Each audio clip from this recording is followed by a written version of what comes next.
তাফসীর মাহফিল CHP।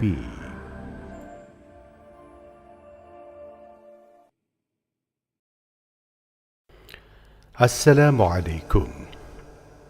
তাফসীরুল কোরআন মাহফিল চট্টগ্রাম 1996। 5 দিনব্যাপী ঐতিহাসিক তাফসীরুল কোরআন মাহফিলের প্রথম দিনে এখন বক্তব্য রাখছেন বিশ্ববরেণ্য মুফাসসিরে কোরআন আল্লামা দেলাওয়ার হোসাইন সাঈদী। শব্দধারণ মাহসিন সাউন্ড সিস্টেমস। প্রযোজনায় CHP, পরিবেশনায় স্পন্দন অডিও ভিজুয়াল সেন্টার। শুধু দর্শক, তাফসীর মাহফিল CHP চ্যানেলে এখন আল্লামা সাঈদীর মূল্যবান বক্তব্য দেখতে পাবেন। نحمده ونستعينه ونستغفره ونعوذ بالله من شرور أنفسنا ومن سيئات أعمالنا من يهد الله فلا مضل له ومن يضلله فلا هادي له ونشهد أن لا إله إلا الله وحده لا شريك له ونشهد أن سيدنا وحبيبنا ومولانا محمدا عبده ورسوله الذي أرسله بالحق بشيرا ونذيرا وداعيا إلى الله بإذنه وسراجا منيرا فقد قال الله تعالى في كلامه المجيد وفرقانه الحميد أعوذ بالله من الشيطان الرجيم بسم الله الرحمن الرحيم إن الله وملائكته يصلون على النبي يا أيها الذين آمنوا صلوا عليه وسلموا تسليما اللهم صل على سيدنا مولانا محمد وعلى آل سيدنا مولانا محمد। জোরে সরে মোহাব্বতের সাথে সবাই পড়েন আল্লাহুম্মা সাইয়্যিদিনা মাওলানা মুহাম্মদ ওয়া আলা আলি সাইয়্যিদিনা মাওলানা মুহাম্মদ বালাগাল উলা বিকামালিহি كشفت الدجى بجماله حسنت جميع خصاله صلوا عليه وآله قدموں میں مصطفیٰ کی میرا مزار ہوتا وہ خاک پاک ہوتی میں خاک سار ہوتا بلغ العلا بکمالہ کشف الدجى بجمالہ حسنت جمیع خصالہ صلوا علیہ وآلہ قدموں میں تیری گرتا گلیوں میں تیری پھرتا گاہے زار زار روتا گاہے بے قرار ہوتا بلغ العلا بکمالہ کشف الدجى بجمالہ حسنت جمیع خصالہ صلوا علیہ गफ्फार बख्श देता अगर आप इशारा करते, गफ्फार बख्श देता अगर आप इशारा करते, मेरा जहाज़ सियाम तूफ़ान से पार होता। बलगल उला बिकमालिही कशफत दुजा बिजमालिही हसनत जमीअ खसालिही सल्लु अलैहि। मौला मेरे खबर लो बर्बाद तो हो चला, कुछ अपना जिंदगी का एतबार नहीं होता। बलगल उला बिकमालिही कशफत दुजा बिजमालिही हसनत जमीअ खसालिही सल्लु अलैहि वालिही। अल्लाहुम्मा आमीन। रब्बना ज़लमना अनफुसना व इन लम तग़फिर लना व तरहमना लनकूनन्न मिनल खासिरीन। ऐ अल्लाह ताआला,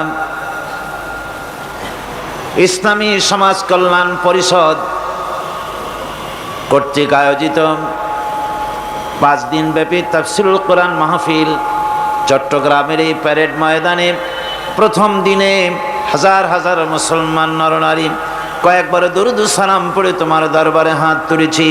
মেহেরবানি করে দরুদ ও সালামটুকুন সোনার মদিনায় নবী পাকের রওজা মুবারকে পৌঁছে দাও।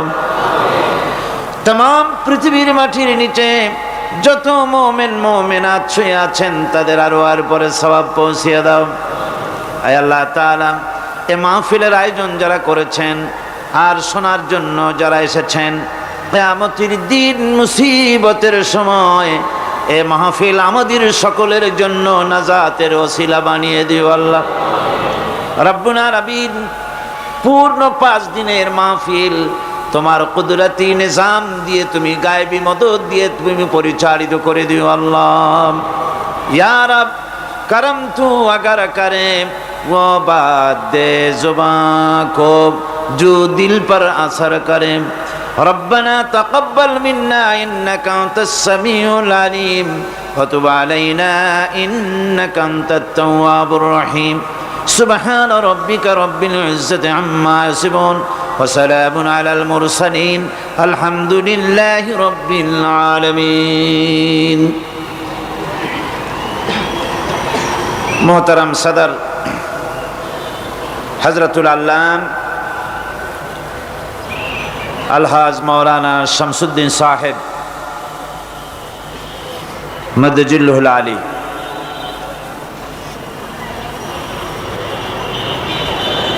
मुजाहिद मिल्लत,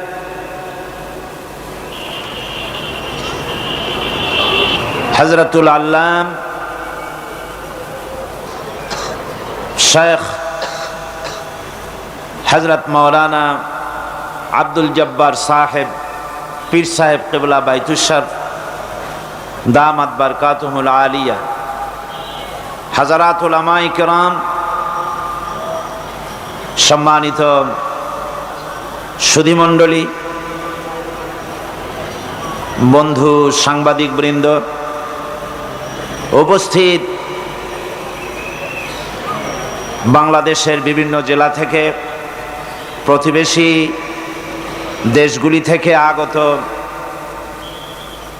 ভাই ও বোনেরা, আসসালামু আলাইকুম ওয়া রাহমাতুল্লাহি ওয়া বারাকাতুহু। আমরা মহান আল্লাহ সুবহানাহু ওয়া তাআলার দরবারে লাখো কোটি শুকর আদায় করছি যে রব্বুল ইজ্জত ওয়াল জালাল দয়া করে চট্টগ্রাম ইসলামী সমাজ কল্যাণ পরিষদ কর্তৃক আয়োজিত 5 দিনব্যাপী তাফসীরুল কোরআন মাহফিলের আজকের এই প্রথম দিবসে আমাদেরকে কোরআনে কারীম থেকে শোনার জন্য আসার বসার সুযোগ করে দিলেন। সেই মনিবের দরবারে আমরা বিনীতভাবে শুকরগুজার হচ্ছি, আমরা শুকরিয়া আদায় করছি। আমরা হৃদয়ের সবটুকুন আবেগ উজাড় করে দিয়ে আমরা আল্লাহ পাকের শুকর করছি, আলহামদুলিল্লাহ। মোহাব্বতের সাথে জোরে সোরে সবাই পড়েন আলহামদুলিল্লাহ। রব্বানা লাকাল হামদ হামদান কাসীরান তাইয়িবান মুবারাকান ফীহি।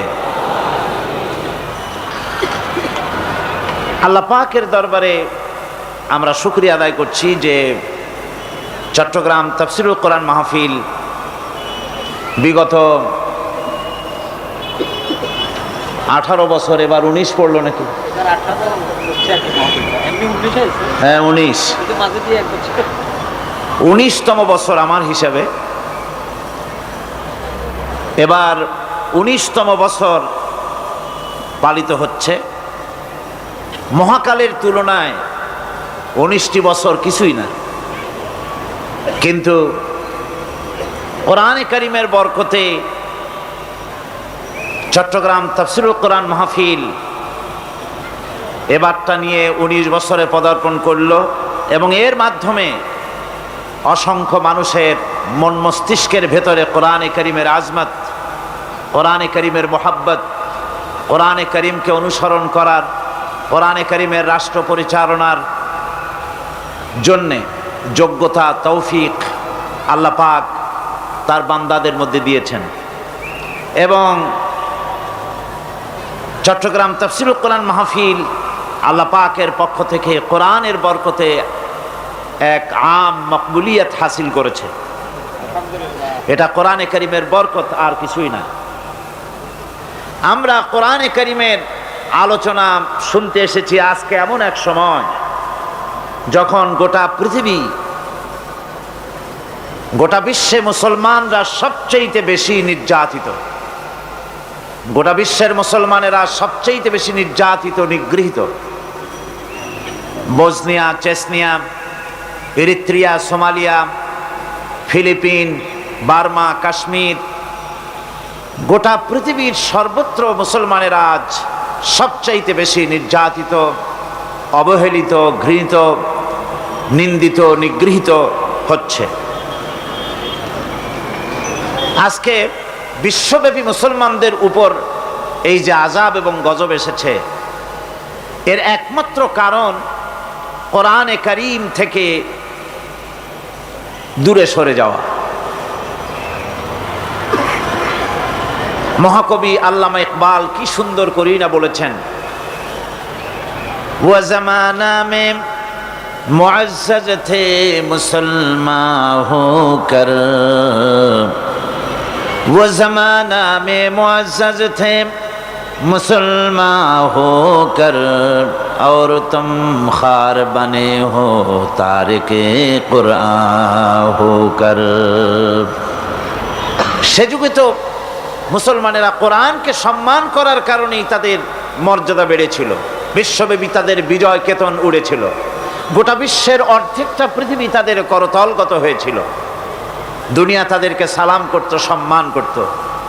আর আজ যদি আমরা বেইজ্জত হয়ে থাকি, লাঞ্ছিত হয়ে থাকি, তাহলে তার একমাত্র কারণ হচ্ছে কোরআনে কারীমের মূল শিক্ষা থেকে দূরে সরে যাওয়া।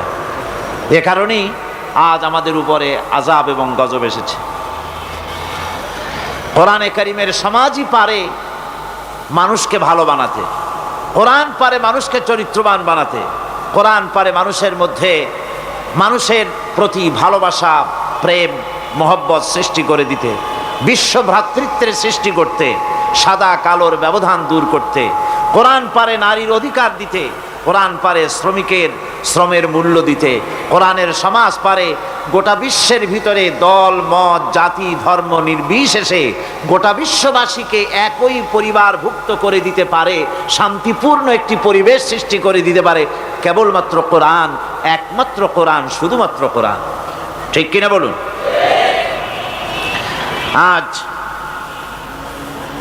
আজ থেকে দুদিন আগে বাংলাদেশ তার স্বাধীনতার রজত জয়ন্তী উদযাপন করল।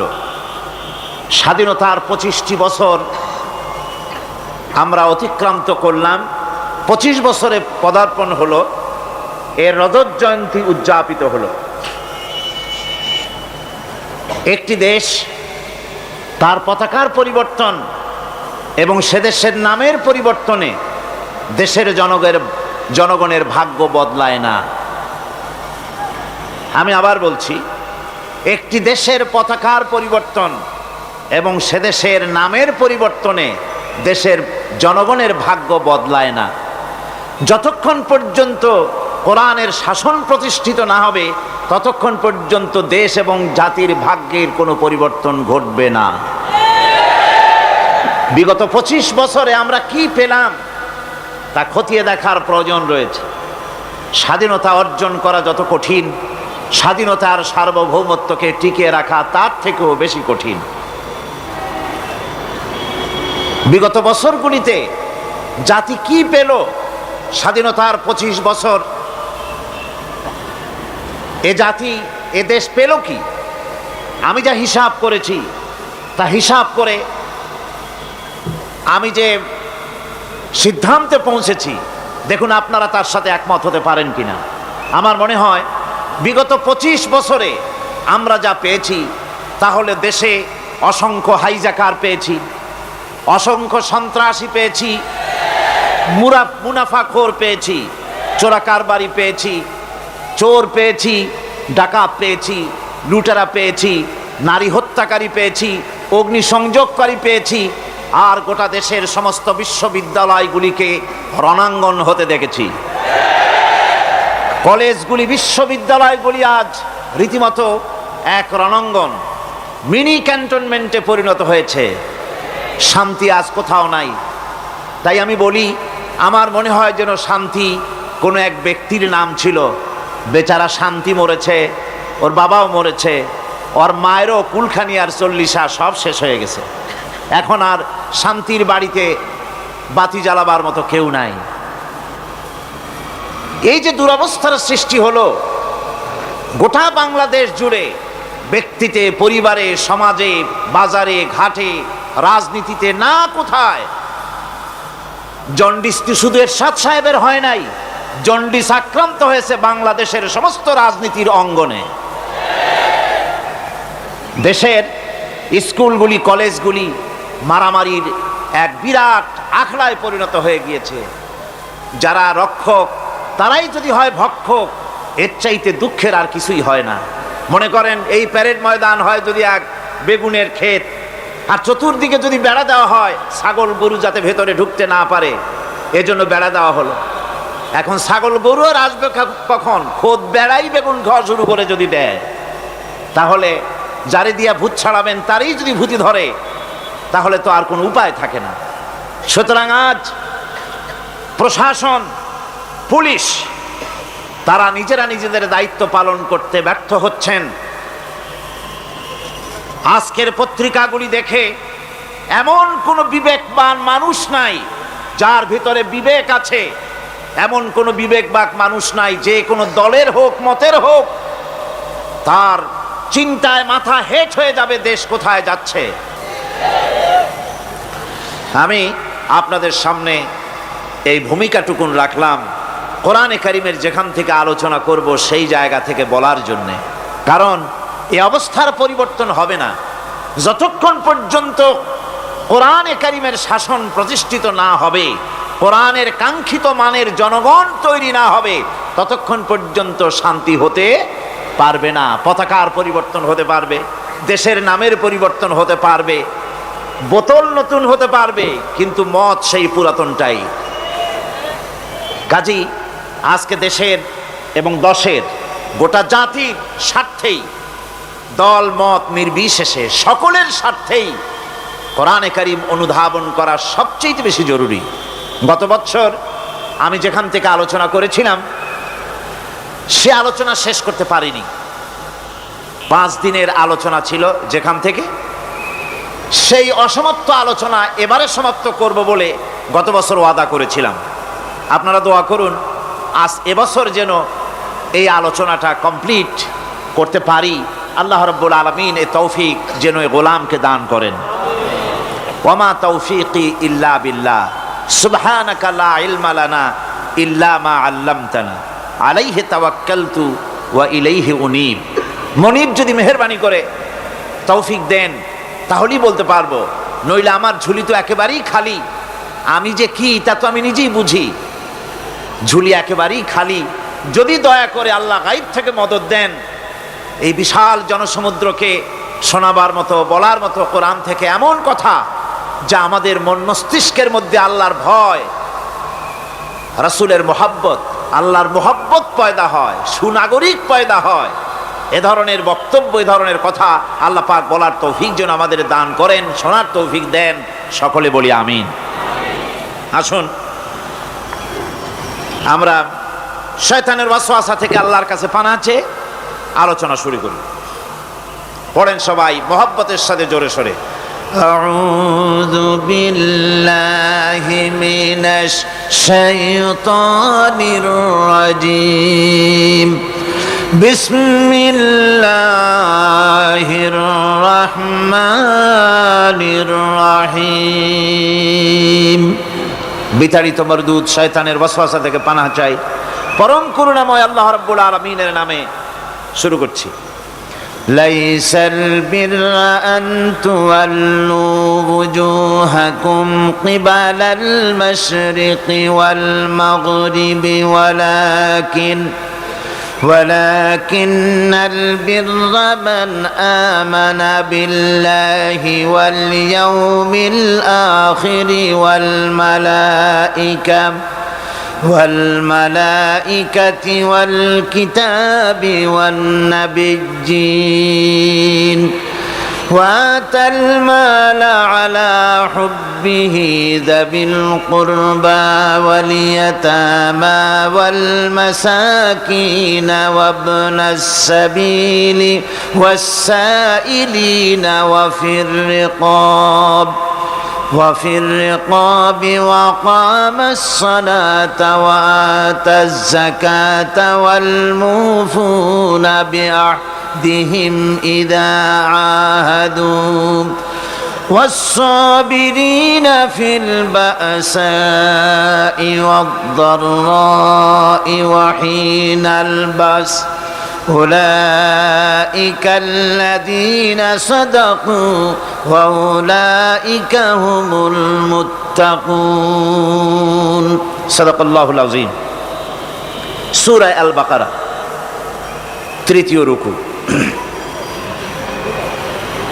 এই আয়াতটি গত বছর আমি তেলাওয়াত করেছিলাম এবং আলোচনা করেছিলাম আপনাদের সামনে। আল্লাহ রাব্বুল আলামিন বলছেন যে পূর্ব এবং পশ্চিমে মুখ ঘোরানোটাই প্রকৃত পুণ্যের কাজ নয়। প্রকৃত সৎ কাজ এবং পুণ্য কাজ হচ্ছে আল্লাহর প্রতি ঈমান, পরকালের উপর ঈমান, কিতাব এবং ফেরেশতার প্রতি ঈমান এবং নবীদের প্রতি ঈমান। আল্লাহ এবং রাসূলের মহব্বতে উদ্বুদ্ধ হয়ে গরিব, মিসকিন, এতিম, প্রবাসী, পথচারী, প্রার্থী এবং গলদেশ মুক্ত দান, নামাজ প্রতিষ্ঠা, যাকাত আদায় করা, ওয়াদা পালন করা, বিপদ এবং মুসিবতে সবর ইখতিয়ার করা, এটাই হলো প্রকৃতপক্ষের পুণ্যের কাজ। উলাইকা আল্লাযীনা সাদাকু ওয়া উলাইকা হুমুল মুত্তাকুন। এরাই হচ্ছে যারা এখানে 10টি কথা বলা হয়েছে। মোট কতটি কথা বলা হলো? 10টি কথা বলা হয়েছে। কোরআনে কারীম আল্লাহ রাব্বুল আলামিন এখানে বলছেন এই কাজগুলি যারা করবে তারাই হচ্ছে ঈমানের দাবিতে সত্যবাদী এবং এরাই হচ্ছে মুত্তাকি। গত বছর এই 10টি কথার একটি কথা ঈমান বিল্লাহ, আল্লাহর প্রতি ঈমান। সেই ঈমান বিল্লাহর উপরে আমরা আলোচনা করেছিলাম কয়দিন মনে আছে? 4 দিন। ঈমান বিল্লাহর উপরে আমরা 4 দিন আলোচনা করেছি একটানা। তারপরে পঞ্চম দিনে, যেহেতু সেটা মেরাজের রাত ছিল, এই জন্যে মাঝখানের কিছুটা বাদ দিয়ে নবুয়তের কথা, রিসালাতের কথা, মেরাজের কথা আলোচনা করেছিলাম। এবারে যেগুলি বাদ পড়েছিল গত বছর সেইগুলিকেই আলোচনা করা হবে ইনশাআল্লাহুল আজিজ। ঈমান বিল্লাহ তো আলোচনা হয়েছে, সে আলোচনা আপনারা শুনেছেন এবং এর হাজার হাজার ক্যাসেট ছড়িয়ে পড়েছে বিশ্বময়, আলহামদুলিল্লাহ। আজকের আলোচনা শুরু হচ্ছে পরকালের বিশ্বাসের কথা নিয়ে। পরকাল বলা হয় মৃত্যুর পরে যে জীবনটা, সেটাই হচ্ছে পরকাল। মানুষ যখন মারা যায় তখন বলা হয় যে লোকটি ইন্তেকাল করেছেন।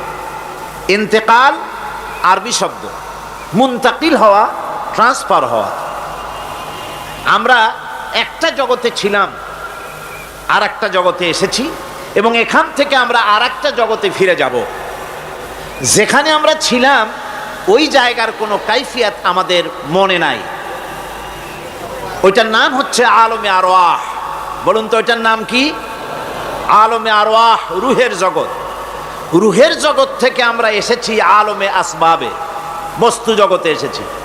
এই বস্তু জগৎ থেকে আমরা ট্রান্সফার করব, আমরা বিদায় হব, আমরা মুনতাকিল হব, আমরা ইন্তেকাল করব, চলে যাব আর একটা জগতে। সেই জগতের নাম হচ্ছে আলমে বারজাখ। ওই জায়গাটা, ওই দেশটা কেমন তার কোনো কাইফিয়াত আমাদের জানা নাই। কোনো ব্যক্তি মরে যাওয়ার পর ফিরে এসে আমাদেরকে বলে নাই যে ওই জায়গাটা এমন, কবরটা এমন, কবরে গেলে এই এই হয়। এগুলি কেউ ফিরে এসে আমাদের বলেন নাই। আমরা যা জেনেছি সবটা ভাষা ভাষা কিছুই জানি নাই। এই জায়গাটা কম সময়, খুবই কম। আর যে জায়গায় যাব সেই জায়গাটা অনেক লম্বা। যেখানে আসি সে জায়গাটা এতই ছোট। আজকে পত্রিকায় দেখলাম এক গায়ক, তিনি শিল্পকলা একাডেমিতে 1 সেকেন্ডের বিশ্বাস নাই। এই 1 সেকেন্ডের বিশ্বাস নাই, গান গাওয়া শেষ করতে পারে নাই, বাস দুনিয়া থেকে বিদায় হয়ে গেছে। তার গানটার প্রথম লাইনই ছিল 1 সেকেন্ডের বিশ্বাস নাই। এই গানটা গাইলেন তিনি, লোকেরা আনন্দ করলো, হাতের তালির রেশ ফুরাতে পারে নাই, এর ভেতরেই তিনি বিদায় হয়ে গেলেন। দুনিয়াটা এতই ক্ষণস্থায়ী, মানুষের জীবনটা এতই ক্ষণস্থায়ী। কচু পাতার ওপরের পানি, তারও তো কিছুটা স্থায়িত্ব আছে, টলমল করে, এই আছে এই নাই। মানুষের জীবনও এর থেকেও খুবই ছোট্ট, আর দুনিয়াটাও খুবই ক্ষণস্থায়ী। আর যেখানে যাব ওই জায়গাটা এত বিরাট, এত ব্যাপক, যার কোনো সীমা নাই, যার কোনো শেষ নাই, অনন্তকাল। কত বছর থাকতে হবে তার কোনো সীমানাও আমাদের জানা নাই, কত বছর থাকা লাগবে। মৌলানা রুম বলেছেন হিসাব আমার কাছে একটা আছে। বলে সেটা কিরকম? তিনি বলেছেন একটা হিসাব আমি জানি, তা হচ্ছে এই পৃথিবী ভরা যদি থাকে সরিষা, আকাশ পর্যন্ত উঁচা। মৌলানা রুম আলাইহির রাহমা তিনি বলছেন। আর সপ্ত আকাশের উপরে থাকে যদি একটি ছোট্ট পাখি, ওই পাখিটা পৃথিবীতে এসে একটা দানা নিয়ে যাবে, 7 আকাশের উপরে রাখবে, 70,000 বছর বিশ্রাম করবে। আবার আসবে, আর একটা দানা নিয়ে গিয়ে 7 আকাশের উপরে রেখে 70,000 বছর বিশ্রাম করবে। মৌলানা রুম বলেন এমনি করে ওই পাখিটি 70,000 বছরের বিরতিতে একটা একটা দানা নিতে নিতে তামাম পৃথিবীর সমস্ত দানাগুলি যদি 7 আকাশের উপরে নেওয়া হয়েও যায়, তবুও আল্লাহ রব্বুল আলামিন মানুষের জন্য যে পরকালের জীবন তৈরি করেছেন সেই জীবনের শেষ হবে না। কি বিশাল, কি জীবন যার কোনো শেষ নাই। শুধু বিচারের দিনটা হবে 50,000 সানা মিম্মা তাউদ্দুন। দুনিয়ার হিসাব মতে যে তোমরা গণো, এই গণনা মতে 24 ঘন্টার দিন, 7 দিনের সপ্তাহ, 30 দিনের মাস, 52 সপ্তাহের বছর, এইভাবে করে মাস দিন যেভাবে তোমরা গণনা করো, 50,000 বছর পৃথিবীর 50,000 বছর যত বড় লম্বা, কিয়ামতে শুধু বিচারের দিনটাই হবে এত বড় লম্বা। সুবহানাল্লাহ বিহামদিহি।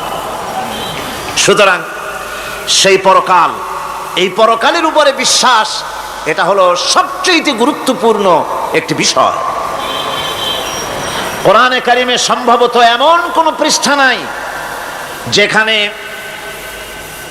সরাসরি অথবা আকারে ইঙ্গিতে পরকালের কোনো কথা বলা হয় নাই। সম্ভবত কোরআনে কারিমের এমন কোনো পৃষ্ঠা নাই। কোরআনে কারিমের ভেতরে মওত, হাশর, জাহান্নাম, জান্নাত,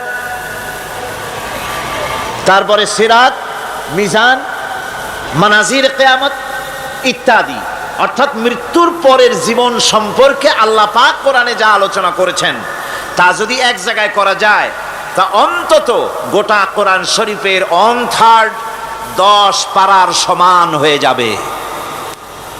এখন চিন্তা করেন বিষয়টা কতই গুরুত্বপূর্ণ, যার জন্য কোরআনে কারিমে এতটা বিরাট, কোরআনের 1/3 আল্লাহ পাক পরকাল সম্পর্কে আলোচনা করেছেন।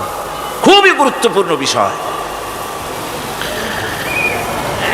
এই পরকালের উপরে যারা ঈমান আনবে না, পরকালকে যারা বিশ্বাস করবে না, তাদের সম্পর্কে আল্লাহ পাক বলছেন, والذين كذبوا بآياتنا ولقاء الآخرة حبطت أعمالهم। পরকালকে যারা বিশ্বাস করবে না, আখিরাতের দিনের পরে যাদের ঈমান থাকবে না, যারা বিশ্বাস করবে না, তাদের জীবনের সমস্ত ভালো কাজগুলি আল্লাহ রাব্বুল আলামিন বরবাদ করে দিবেন। তাদের জীবনের কোনো কাজের কোনো মূল্য নাই, সমস্ত কাজগুলি নিষ্ফল, বেকার, যারা নাকি পরকালকে বিশ্বাস করবে না। পরকালের বিশ্বাসটাই হচ্ছে মানুষের জীবনের সবচাইতে নৈতিকতার মূল ভিত্তি। একটা মানুষের চরিত্র ভালো হওয়ার জন্য পরকালের বিশ্বাসটা সবচেয়ে বড় জিনিস। মানুষ ভালো মন্দ, পরকালের দরকারটা কি? প্রশ্ন উঠতে পারে, পরকালটা না হলে কি হইতো? পরকালটা এই জন্য হবে, এই জন্য দরকার যে পৃথিবীতে মানুষ অনেক ভালো কাজ করে, আবার অনেক খারাপ কাজও করে, দুরকমই করে।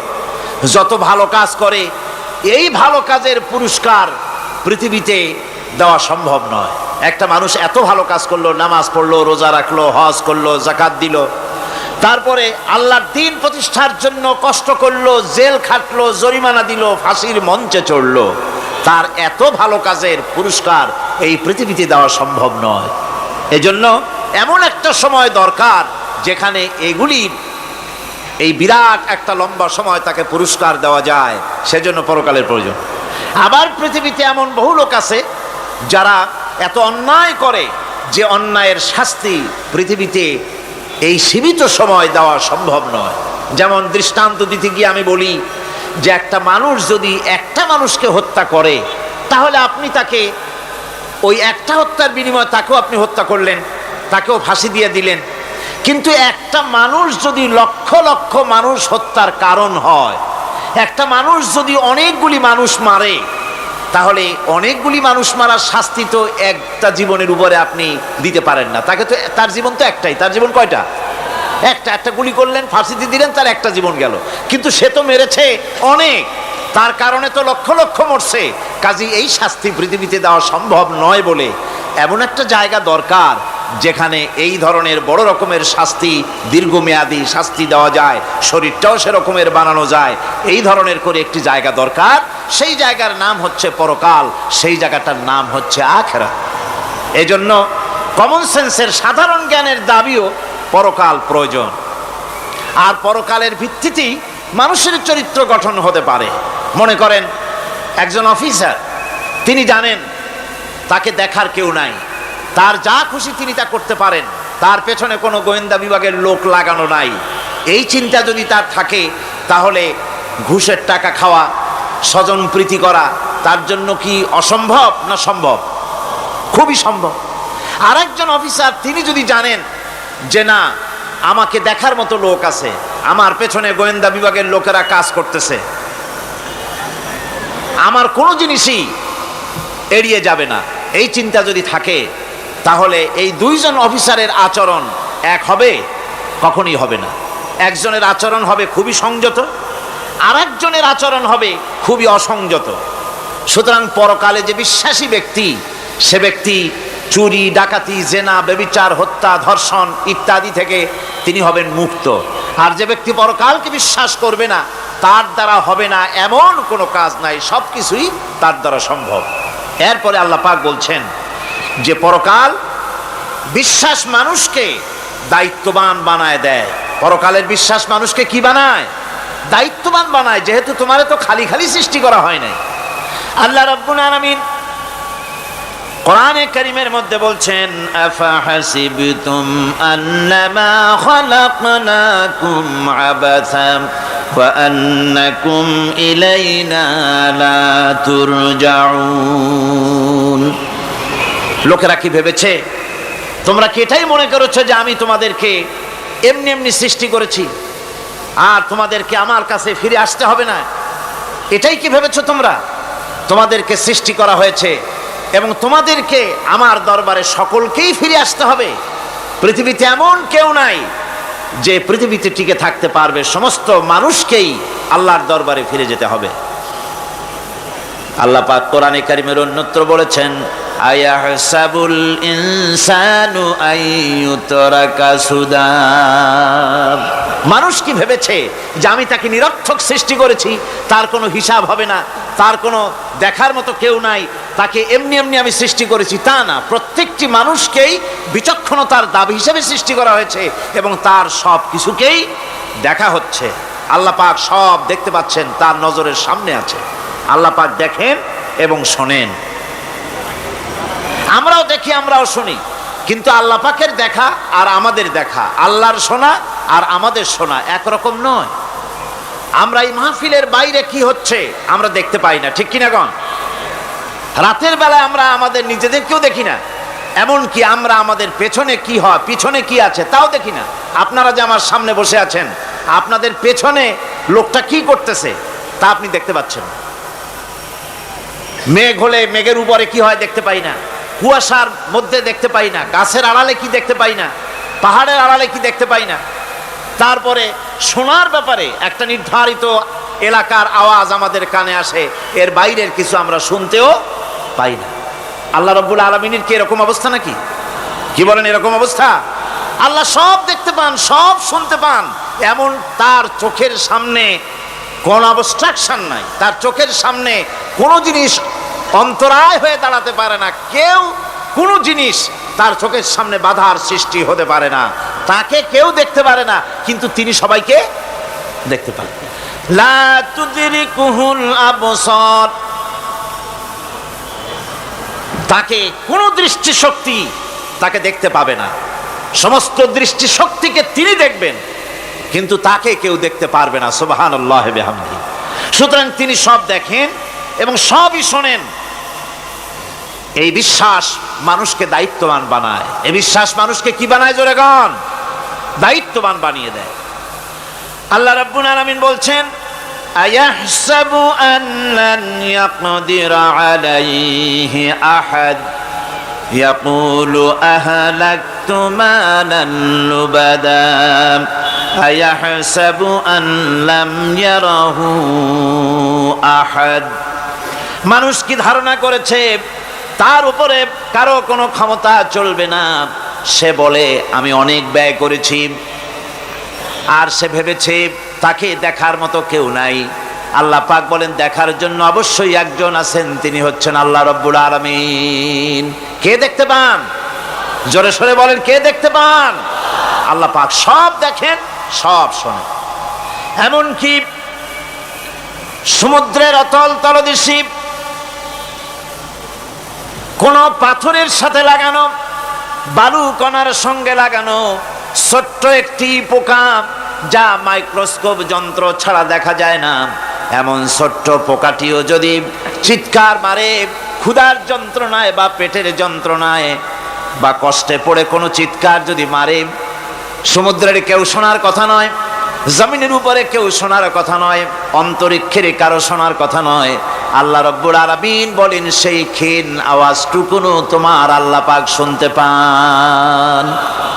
সব তিনি শুনতে পান এবং দেখতে পান, তার চোখের সামনে সব রয়েছে। সুতরাং আসল কথা হচ্ছে, মানুষেরা পরকালের চাইতে দুনিয়ার গুরুত্ব দেয় বেশি। বাল তুসিরুনাল হায়াতাদ দুনিয়া ওয়াল আখিরাতু খায়রুন ওয়া আবকা। তোমরা পার্থিব জীবনকে অগ্রাধিকার দিয়েছো, আর পরকাল হচ্ছে উত্তম এবং স্থায়ী। পরকাল হচ্ছে উত্তম। পৃথিবী একটা নিকৃষ্ট জায়গা, একটা ছোট্ট জায়গা পৃথিবী। এটার আরবি হচ্ছে কি বলুন তো? পৃথিবীর আরবি কি? দুনিয়া। এটাকে দুনিয়া, দুনিয়া শব্দটা এসেছে আদনা শব্দ থেকে, তুচ্ছ, নিকৃষ্ট, এটার কোনো দাম নাই। আর এই জন্য হাদিস শরীফে এসেছে যে এই পৃথিবীর মূল্য যদি আল্লাহর কাছে মশার ডানা তুল্য যদি হতো, তাহলে কাফেরকে এক ঢোক পানি আল্লাহ পাক গিলতে দিতেন না। আল্লাহর দৃষ্টান্তটা, হাদিস শরীফের দৃষ্টান্তটা লক্ষ্য করেছেন?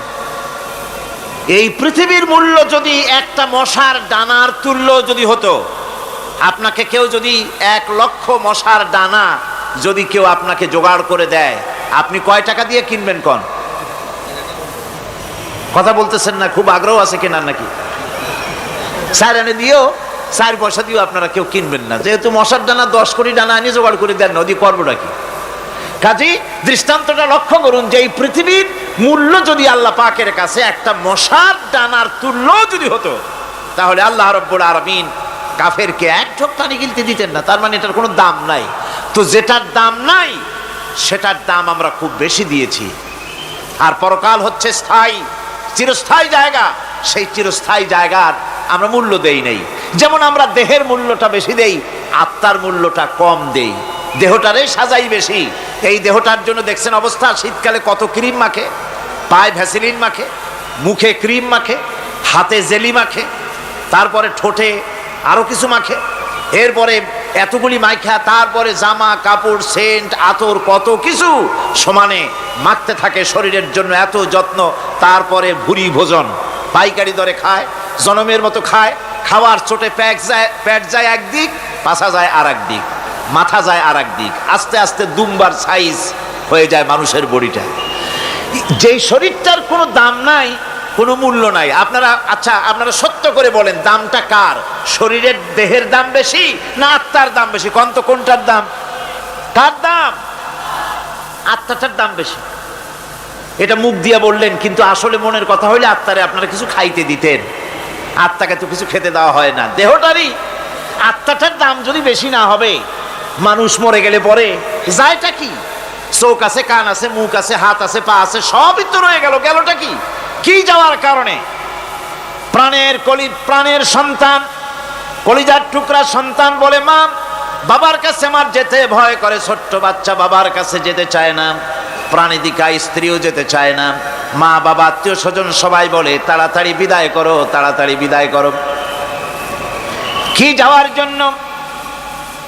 কি ছিল মূল্যবান জিনিস, আর ওইটা যাওয়ার জন্যই পরিণতি হলো, সেটার নাম হলো রুহু। যে আত্মাটার বেশি মূল্য, সেইটার মূল্য মানুষেরা দেয় না। এই আত্মাটা কি জিনিস? আল্লাহ পাক নবীর কাছে প্রশ্ন করা হয়েছে রূহ সম্পর্কে, আল্লাহ তার জবাব দিয়েছেন, ওয়াইয়াস আদুনাকা আনির রূহ কুলির রূহু মিন আমরি রাব্বি। নবী হে, আপনাকে প্রশ্ন করা হয় রূহ কি জিনিস, আপনি বলুন এটি হচ্ছে আল্লাহর হুকুম। আল্লাহর একটা হুকুম মানুষের ভিতরে কাজ করে। এটা এতই গুরুত্বপূর্ণ, ওটা থাকলে আমরা বাঁচি, ওটা না থাকলে আমরা মরে যাই। এখন যেটার গুরুত্ব বেশি সেটাতে খাইতে দেই না, সেটার জন্য কোনো যত্ন নাই, খোঁজ নাই, খবর নাই। সকালবেলায় ব্রেকফাস্ট, নাস্তা, লাঞ্চ, ডিনার, বিকালের চা, ফলারি, কোনো জিনিসের অভাব নাই, সমানে খায় আর সমানে শরীরটারে বাঁচায়। আর যেটার কারণে বডিটা বাঁচে তার কোনো খোঁজ খবর নাই, ওটারেও কিছু খাবার দিতে হবে। ওটারে কি খাওয়াবেন? ওটায় কি ফুলকপি খাবে? শীতের দিনের লাল শাক খাবে? লট্টা মাছ খাবে নাকি? খাবে না। রূপচান্দাও খাবে না। শীতকালের ভাপা পিঠাও না, ধুপি পিঠা কি কন আপনারা, এগুলোও খাবে। সুতরাং এই যে শরীর, আপনার আত্মাটা, ওরে খাইতে দিবেন কি? ও কচু খায় না, মূলাও খায় না, দুধও খায় না, পনিরও খায় না, ঘিও খায় না, মাছ গোশতও খায় না।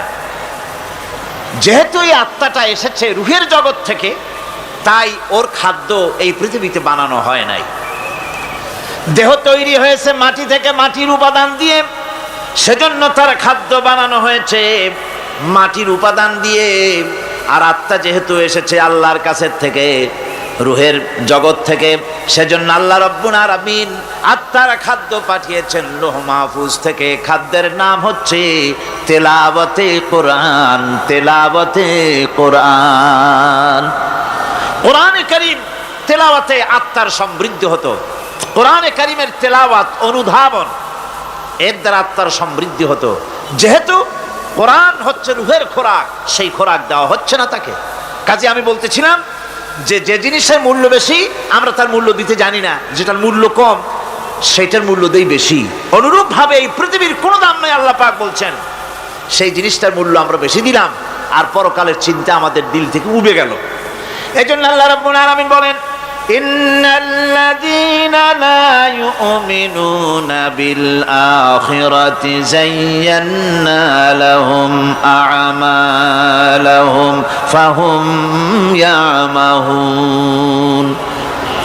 যারা পরকালের প্রতি ঈমান আনে না, পরকালকে যারা বিশ্বাস করে না, তাদের ক্রিয়াকাণ্ডকে তাদের কাছে চিত্তাকর্ষক বানায় দেওয়া হয়, আর এভাবে তারা পথভ্রষ্ট হয়ে যায়। দুনিয়া তাদের কাছে বেশি মজা লাগে, দুনিয়াটা বেশি ভালো লাগে। কয় হুজুর তাফসীরের মাহফিল ভালো লাগে, আবার যখন কীর্তন শুনতে যাই, সিনেমা দেখতে যাই, তাও খারাপ লাগে না, তাও ভালো লাগে। মিলাদ শরীফও ভালো লাগে, কীর্তনও ভালো লাগে, ওয়াজ মাহফিলও ভালো লাগে, গানও ভালো লাগে, সিনেমাও ভালো লাগে। এই যে দুই জিনিস ভালো লাগে, এটা হলো মুনাফিকি রোগ। এটা কি রোগ বলেন না সবাই? এটা কি রোগ? মুনাফিকি রোগ। ইমানের স্বাদ যখন নষ্ট হয় তখন এই অবস্থার সৃষ্টি হয়। বিষাক্ত সাপ যখন মানুষকে দংশন করে, রাতের অন্ধকারে বিষাক্ত সাপে মানুষকে দংশন করেছে, ওঝা আনা হলো। ওঝা এসে সর্বপ্রথম টেস্ট করবে যে সাপটা কি বিষাক্ত না এমনি সাধারণ সাপে তাকে দংশন করেছে, সাপটা কি ধরনের। এটা টেস্ট করার জন্য সাপে কাটা রোগীর মুখে ওঝা মুখের মধ্যে খুব ঝাল মরিচ অথবা লবণ এটা দেয়। দিলে পরে সে যদি বলে পানি পানি লাগে, খুব ঝালওয়ালা মরিচ কিন্তু মুখে পানি পানি লাগে, বুঝতে হবে বিষাক্ত সাপে কামড়িয়েছে। আর যদি ঝালকে ঝাল বলে, লবণকে লবণ বলে, তিতকে তিতো বলে, তাহলে বোঝা যাবে বিষাক্ত সাপে কামড়ায় নাই। তো বিষাক্ত সাপের প্রধান আলামত হলো এই, বিষাক্ত সাপে যখন মানুষকে কাটে তখন তার প্রথম বিষক্রিয়া হচ্ছে তার রক্তকে জাম করে দেয় আর জিহ্বার স্বাদকে নষ্ট করে দেয়। এই পৃথিবীতে যত বিষাক্ত সাপ আছে সবচাইতে মারাত্মক আর বিষাক্ত সাপ হচ্ছে শয়তান। সবচাইতে বিষাক্ত সাপ কি? এই শয়তান যাকে ওয়াসওয়াসা দেয়, শয়তান যাকে দংশন করে, শয়তান যারে ফুটবল বানাতে পারে, সর্বপ্রথম তার ইমানের স্বাদ নষ্ট করে দেয়। তখন আখিরাত ভালো লাগে না, তখন মসজিদ ভালো লাগে না, তখন ওয়াজ মাহফিল ভালো লাগে না, তাফসীর মাহফিল ভালো লাগে না, তখন সিনেমা পছন্দ হয়, গান পছন্দ হয়, মেলা পছন্দ হয়, সাংস্কৃতিক অনুষ্ঠান, নাচ, উল্টোপাল্টা কাম, এই সমস্ত পছন্দ হয়। আল্লাহর ইসলাম ভালো লাগে না, পছন্দ হয় না। আল্লাহ পাক বলেন পরকালকে যারা অস্বীকার করে তাদের মনের তাদের জন্য এই দুনিয়াটাকেই তাদের সামনে চিত্তাকর্ষক, তাদের ক্রিয়াকাণ্ডকে চিত্তাকর্ষক করে দেওয়া হয়, আর এর ভেতরেই তারা পড়ে থাকে। ফলে এই সব পরকালে অবিশ্বাসী লোকগুলি অহংকারী হয়। তারা কি হয়? আল্লাহ পাক বলেন ফাল্লাযীনা লা ইউমিনুনা বিল আখিরাতি কুলুবুহুম মুনকিরাতুন ওয়া হুম মুস্তাকবিরুন। পরকালের প্রতি যারা ঈমান আনে না, পরকালকে যারা বিশ্বাস করে না, তাদের মন সত্য কথাকে অস্বীকার করে, আর এই লোকগুলি অহংকারী হয়ে যায়, ধরাকে সরাক জ্ঞান করে। কি হনুরে এই অবস্থার সৃষ্টি হয়ে যায়। সে মনে করে যে পৃথিবী আমার, উলট পালট করে দেমা লুটে পুটি খাই, পরকালে বিশ্বাস নাই, যা খুশি সে তখন তা করতে থাকে এবং অহংকারী হয়ে যায়। পরকালীন জীবনের অস্বীকৃতি আজকে নতুন কিছু নয়। আজও এক শ্রেণীর লোক আছে যারা বলে পরকাল বলে কিছুই নাই, আল্লাহ সম্পর্কে বলে দেয়ার ইজ নো গড, স্রষ্টা বলতে কিছু নাই, পরকালকেও বিশ্বাস করে না এমন লোক আমাদের দেশে আছে কিনা? কোন জোরে কোন আছে কিনা? যথেষ্ট তৈরি হয়েছে এবং বর্তমান সময় বেশি তৈরি হয়েছে। অতীতের কোন সময় ইসলাম আর মুসলিম সেন্টিমেন্ট এত আহত হয় নাই যত এই কয়েক বছরের মধ্যে হয়েছে, ঠিক কিনা? পরকালকে অস্বীকার করেছে, কোরআন শরীফকে আগাগোড়া সংশোধনের কথা বলেছে, আল্লাহকে মিথ্যাবাদী বলেছে। নাউজুবিল্লাহ পড়েন না কেন? নাউজুবিল্লাহি মিন যালিক। আল্লাহকে মিথ্যাবাদী বলা হয়েছে, কোরআনের সংশোধনের দাবি উঠেছে। মাদ্রাসার ভেতরে ডাকাত দুষ্ট পয়দা হয় বলা হচ্ছে। এভাবে করে তারা আল্লাহকে অস্বীকার করেছে, কোরআনকে অস্বীকার করেছে, পরকালকে অস্বীকার করছে। পরকালকে সেই অতীতের যুগের কাফেররাই অস্বীকার করে নাই, বর্তমান যুগেরও এক শ্রেণীর লোকেরা, তারা আবার মুসলমান নামধারী, নাম মুসলমানি নাম লাগানো আছে, পরকালকে তারা অস্বীকার করছে। এদের ভিত্তি হচ্ছে এই, তারা বলে ইন হিয়া ইল্লা হায়াতুনাদ দুনিয়া ওয়া মা নাহনু বিমাবউসিন। তারা বলে এই দুনিয়ার জীবনটাই একমাত্র জীবন, এই দুনিয়ার জীবনই হলো একমাত্র জীবন, আমরা আর উঠবো না পরকালে। পরকাল বলে কিছুই নাই, পরকাল বলে কোনো জিনিস নাই, আমাদেরকে কিয়ামতে আল্লাহর দরবারে ওঠা লাগবে না। সুতরাং তারা ওমর খৈয়ামের মুরিদ হয়ে যায়। তারা বলতে থাকে, এই বেলা ভাই মদ খেয়ে নাও, কাল নিশীতের ভরসা কই, চাঁদনি জাগিবে যুগ যুগ ধরি, আমরা তোমার রবনা সই। যত পারো মদ খাও, নগদ যা পাও হাত পেতে নাও, বাকির খাতায় শূন্য থাক। দূরের বাদ্য কিলাপ শুনে মাঝখানে যে বেজায় ফাঁক। কোথায় কিয়ামত আর কোথায় পরকাল, কোথায় বিচার, কোথায় হাসর, কোথায় সিরাত, কোথায় মিজান, আর মাঝখানে টাটকা সুখগুলো ছাড়িয়ে দেবে একটা কথা, মাঝখানের এই টাটকা সুখগুলি গ্রহণ করো, মজা করো। এই সব শিক্ষা দেওয়া হয় ওই সেকুলার শিক্ষা ব্যবস্থার মাধ্যমে কলেজে এবং বিশ্ববিদ্যালয়গুলিতে, যার কারণে পরকালের বিশ্বাস নাই বলে এমন কোনো কাজ নাই যা তারা করতে পারে না। এই মাত্র কয়েক মাস দেড়েক আগে রাজশাহী ইউনিভার্সিটিতে যে কাণ্ডটা ঘটে গেল, মনে আছেন আপনাদের? পত্রপত্রিকা আপনারা পড়েছেন, এবং আমি রাজশাহীতে গিয়ে সেখানের প্রত্যক্ষদর্শী যারা দেখেছে তাদের মুখে শুনেছি, শিক্ষাবর্ষ সমাপন করেছে যে সব ছাত্র ছাত্রীরা, তারা র্যাগ ডে উদযাপন করছে। র্যাগ ডে উদযাপন যেদিন করবে সেই দিনে তারা উচ্ছৃঙ্খল কাপড় চোপড় পরেছে, ছেলেরা এবং মেয়েরা উভয়, এমন ভাবে কাপড় পরেছে যে কাপড় দ্বারা তারা শরীরের গোপন অঙ্গগুলি দেখা যায়। এরপরে আজে বাজে চিৎকার দিয়েছে, আজে বাজে স্লোগান দিয়েছে, গাধার মতো, কুকুরের মতো, শিয়ালের মতো তারা ডেকেছে। আমি বুঝি না চিন্তাধারা কেমন দেউলিয়া হয়ে গেল। শিক্ষাবর্ষ বিশ্ববিদ্যালয়ের সর্বোচ্চ শিক্ষাঙ্গন থেকে লেখাপড়া শেষ করে বেরোচ্ছে, যাওয়ার সময় তারা বিশ্ববিদ্যালয় থেকে কুকুরের ডাক দিল, শিয়ালের ডাক দিল, ছাগলের ডাক দিল। কি প্রমাণ করতে চাইলো? যে 16 বছর লেখাপড়া করে বিশ্ববিদ্যালয়ের অঙ্গন পেরিয়ে গোটা জাতির জন্য ছাগল হয়ে আমরা আবির্ভূত হচ্ছি, অথবা কুকুর গরুর ভূমিকায় আমরা আবির্ভূত হচ্ছি। নাউজুবিল্লাহি মিন যালিক। এরপরে মিছিল শেষ করলো, সন্ধ্যাবেলায় শুরু হলো সাংস্কৃতিক অনুষ্ঠান। বিদ্যুৎ কর্তৃপক্ষের সঙ্গে বোধহয় লাইন করা ছিল। সন্ধ্যা 7:30টার সময় মঞ্চ তৈরি আছে, গান হচ্ছে, আনন্দ ফুর্তির শেষ নাই। সামনে সব মেয়েরা বসা, যারা দিনের বেলা ওই ধরনের কাপড় চোপড় পরে ছেলেদেরকে উস্কায়েছে, ছেলেগুলিও তাদেরকে উস্কায়েছে। মাঝখানে তারা বসা, চতুর্দিকে ছেলেরা দাঁড়ানো। হঠাৎ করে লাইট বন্ধ হয়ে গেল, বিদ্যুৎ চলে গেল। এখন সাংস্কৃতিক অনুষ্ঠান কি কায়দায় হচ্ছে, কত প্রকার হচ্ছে, কিভাবে হচ্ছে? নাউজুবিল্লাহি মিন যালিক। পুলিশেরা বলেছে বিদ্যুৎ যখন এলো, মেয়েগুলিকে অনেক মেয়ে পাওয়া গেছে, কাপড় নাই, পেটিকোট নাই, উলঙ্গ, তাদেরকে ধরে ধরে উঠানো হয়েছে হোস্টেলে। পরের দিন সকালবেলায় মাঠ ভর্তি ভাঙা কাচের চুড়ি, ভ্যানিটি ব্যাগ, চশমা, কাপড় চোপড় ছিড়িয়ে ছটিয়ে চতুর্দিকে পড়ে আছে। এই হলো শিক্ষা। নাউজুবিল্লাহি মিন যালিক। আমি কসম করে বলতে পারি, বিশ্ববিদ্যালয়ে যদি কোরআন শরীফের তাফসীর পড়ানো হতো, হাদিস শরীফ যদি পড়ানো হতো, কেউ কেউ বলবেন কোরআন হাদিস তো পড়ানো হয়, বিশ্ববিদ্যালয় কলেজে পড়ানো তো হয়। আমি তো জানি সিলেবাসে 10টা 5টা হাদিস আছে, 2-4 লাইন কোরআন শরীফ আছে, এর কোনো মানে নাই।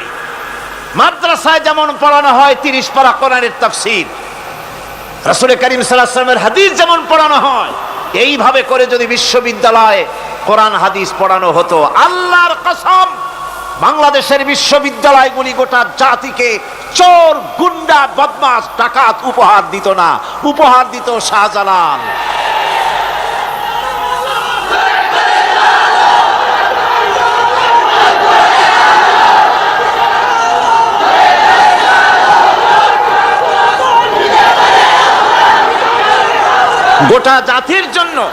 গোটা জাতির জন্য বিশ্ববিদ্যালয় সমূহ উপহার দিতে পারত। উপহার দিত শাহ মখদুম, শাহজালাল, খান জাহান আলী, উপহার দিতে পারত খাজা মঈনুদ্দিন চিশতি, উপহার দিতে পারত খালিদ বিন ওলীদ, উপহার দিত সালাউদ্দিন আইয়ুবী। আল্লাহ পাক তাদের সকলের প্রতি রহম করুন, জোরে কোন আমিন। এরকম উপহার গোটা জাতিকে তারা দিতে পারত, কথা ঠিক কিনা গণ? সুতরাং পরকালকে অস্বীকার করাই হচ্ছে এর মূলভূত কারণ, সেকুলার শিক্ষা ব্যবস্থা হচ্ছে এর মূলভূত কারণ। এই জন্য কোরআনে কারীম আল্লাহ পাক বলছেন, লাইসাল বিররা আন তুওয়াল্লু ওয়ুজুহাকুম কিবালাল মাশরিকি ওয়াল মাগরিব, পূর্ব পশ্চিমে কয়বার মাথা ঘুরালা, এইটাই তোমার পুণ্যবান সৎ কাজ হওয়ার এটা নমুনা নয়। প্রকৃতপক্ষের সৎ কাজ হচ্ছে আল্লাহ বিশ্বাস করা এবং পরকালে বিশ্বাস ভিত্তিক জীবন গড়া। ওই কাফেররা বলতো, وقالوا ما هي إلا حياتنا الدنيا نموت ونحيا وما يهلكنا إلا الدهر। আল্লাহ রাব্বুল আলামিন বলেন, এই কাফেররা বলতো দুনিয়ার জীবনটাই তো আসল জীবন, আমরা মরবো না, আমরা এখানেই থাকবো, এই জীবনটাই হলো আসল জীবন, এখানেই বাঁচবো, এখানেই মরবো, আমরা পরকাল বলে কোনো জিনিস নাই, আমাদের কোনো ওঠা লাগবে না, যা কিছু হয় যুগের আবর্তন ছাড়া কিছুই হয় না। শুধু তাই নয়, এই প্রশ্ন কাফিরদের মনের ভিতরে মারাত্মক আকার ধারণ করলো। তারা বলল, আইযা মিতনা ওয়া কুন্না তুরাবান যালিকা রাজউম বাঈদ, আমরা মাটির সাথে মিশে যাব, আমরা মরে যাব, মাটির সঙ্গে মিশে যাব, তারপরে আমাদেরকে জীবিত করা হবে, এটা তো জ্ঞান বহির্ভূত কথা, এটা তো মাথায় ঢোকে না, কথাটা কেমন? তারা এভাবে অনেক প্রশ্ন করত। ওয়াকালু আইযা কুন্না ইযামান ওয়া রুফাতান আইন্না লামাবউসুনা খালকান জাদীদা, আমরা মরে যাব, গলে যাব, পচে যাব, হাড্ডি গুড্ডি মাটির সাথে মিশে যাবে, এরপরে আমাদেরকে নতুন করে সৃষ্টি করা হবে, এটা জ্ঞান বহির্ভূত কথা, এটা মাথার মধ্যে আসে না। কে আমাদেরকে চিন্তা করবে মরে যাওয়ার পর? আল্লাহ রাব্বুল আলামিন বলছেন, দেখো আল্লাহ পাক কোরআনে কারীমের ভিতরে যুক্তি দিয়ে বুঝাচ্ছেন যে অবশ্যই তোমাদেরকে আবার জিন্দা করা হবে, তোমাদেরকে উঠতে হবে। তোমরা এই পৃথিবীর অবস্থা পর্যবেক্ষণ করো, তাকায় দেখো আকাশের দিকে, জমিনের দিকে লক্ষ্য করে দেখো। আওয়ালাম ইয়ানজুরু ফি মালাকুতিস সামাওয়াতি ওয়াল আরদ, তারা কি আসমান এবং জমিনের ব্যবস্থাপনা সম্পর্কে চিন্তা ভাবনা করে না? ওই বিরাট আকাশটাকে যে আল্লাহ রাব্বুল আলামিন তৈরি করলেন, এই জমিনটাকে যিনি তৈরি করলেন, তিনি কি তোমাকে মৃত্যুর পরে তিনি কি জিন্দা করবেন না? তিনি কি জিন্দা করতে পারবেন না? কেমনে তোমরা অস্বীকার করতে পারো? দুনিয়ার ব্যবস্থাপনা এবং এই পৃথিবীর আকাশ এবং জমিনের ব্যবস্থাপনা সম্পর্কে তোমরা চিন্তা ভাবনা করে দেখো, অবশ্যই আল্লাহ রাব্বুল আলামিন তোমাদেরকে আবার জিন্দা করবেন। وَكَأَيٍّ مِّنْ آيَاتٍ فِي السَّمَاوَاتِ وَالْأَرْضِ يَمُرُّونَ عَلَيْهَا وَهُمْ عَنْهَا مُعْرِضُونَ। আসমান জমিনে বহু নিদর্শন পড়ে আছে যেগুলি তারা অতিক্রম করে যায়, অথচ সে সম্পর্কে তারা মোটেই চিন্তা ভাবনা করে না। চিন্তার বহু বিষয় আল্লাহ পাক এই পৃথিবীতে রেখেছেন। যারা চিন্তাশীল, যারা জ্ঞানবান, তারা এর দ্বারা বুঝতে পারে। আল্লাহ রাব্বুল আলামিন বলছেন, إن في خلق السماوات والأرض واختلاف الليل والنهار لآيات لأولي الألباب নিশ্চয়ই আকাশ সৃষ্টি এবং জমিন সৃষ্টির ব্যাপারে আর রাত আর দিনের পরিবর্তনের ব্যাপারে যারা জ্ঞানবান তাদের জন্য নিদর্শন রয়েছে। যারা জ্ঞানবান তাদের জন্য চিন্তার বিষয়বস্তু রয়েছে। গবেষণা করো, চিন্তা করো, এই পৃথিবীতে আল্লাহ পাক যা কিছু সৃষ্টি করেছেন তার পক্ষে আবার তোমাদেরকে সৃষ্টি করা মোটেই অসম্ভব নয়। পরকালীন জীবনের সম্ভাবনা সম্পর্কে কোরআন অবিশ্বাসীদেরকে বলছে, দেখো আল্লাহুল্লাযী রাফা'আস সামাওয়াতি বিগাইরি আমাদিন তারাউনাহা সুম্মা ইসতাওয়া আলাল আরশ। সে আল্লাহ তোমাদের নিকট দৃশ্যমান স্তম্ভ ছাড়াই ওই বিশাল আকাশটা তৈরি করেছেন। যারা পরকাল আছে বলে উঠতে হবে একথা যারা বিশ্বাস করে না তাদের ব্যাপারে আল্লাহ পাক এই যুক্তি দিচ্ছেন, দেখো এই বিশাল যে আকাশটা, এই আকাশে কোনো খুঁটি আছে? কথা বলেন না কেন? এই আকাশে কোনো খুঁটি আছে? কোন রকমের খুঁটি ছাড়াই ওই বিশাল আকাশটা কে বানিয়েছেন? জোরে চিৎকার দিয়ে বলেন, কে বানাইছেন? এই যে শামিয়ানা, একটা বিশাল প্যান্ডেল, এই প্যান্ডেলে খুঁটি আছে না নাই? শুধু আছে না, একটা দুইটা না, জনমের মতো খুঁটি আছে। চতুর্দিকে তাকায় দেখেন কত খুঁটি। এতটুকু একটা শামিয়ানায় শত শত খুঁটি লাগতেছে কাপড়টা ধারণ করবে বলে। কি ধারণ করবে? কাপড়। আর অত বড় বিশাল আকাশ, সেই আকাশটার কোনো খুঁটি আছে?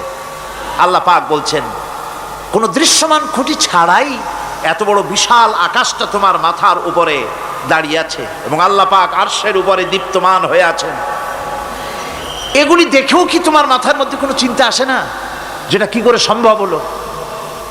অনেকে তো এমন আছে শিক্ষিত লোক, তারা আবার বলে কি, কয় যে না আকাশ বলে কিছু নাই, ওই অনেক দূরে তো সেই জন্য নীলে নীলে দেখা যায়, আসলে কিছু নাই। আকাশ, কোরআনে কারীমের মধ্যে আকাশ সম্পর্কে যে কথা বলা হয়েছে, বিশাল, যার কোনো কুল নাই, কিনারা নাই, মহাশূন্য। আমি সামনে বলবো আকাশ সম্পর্কে কথা আসতেছে।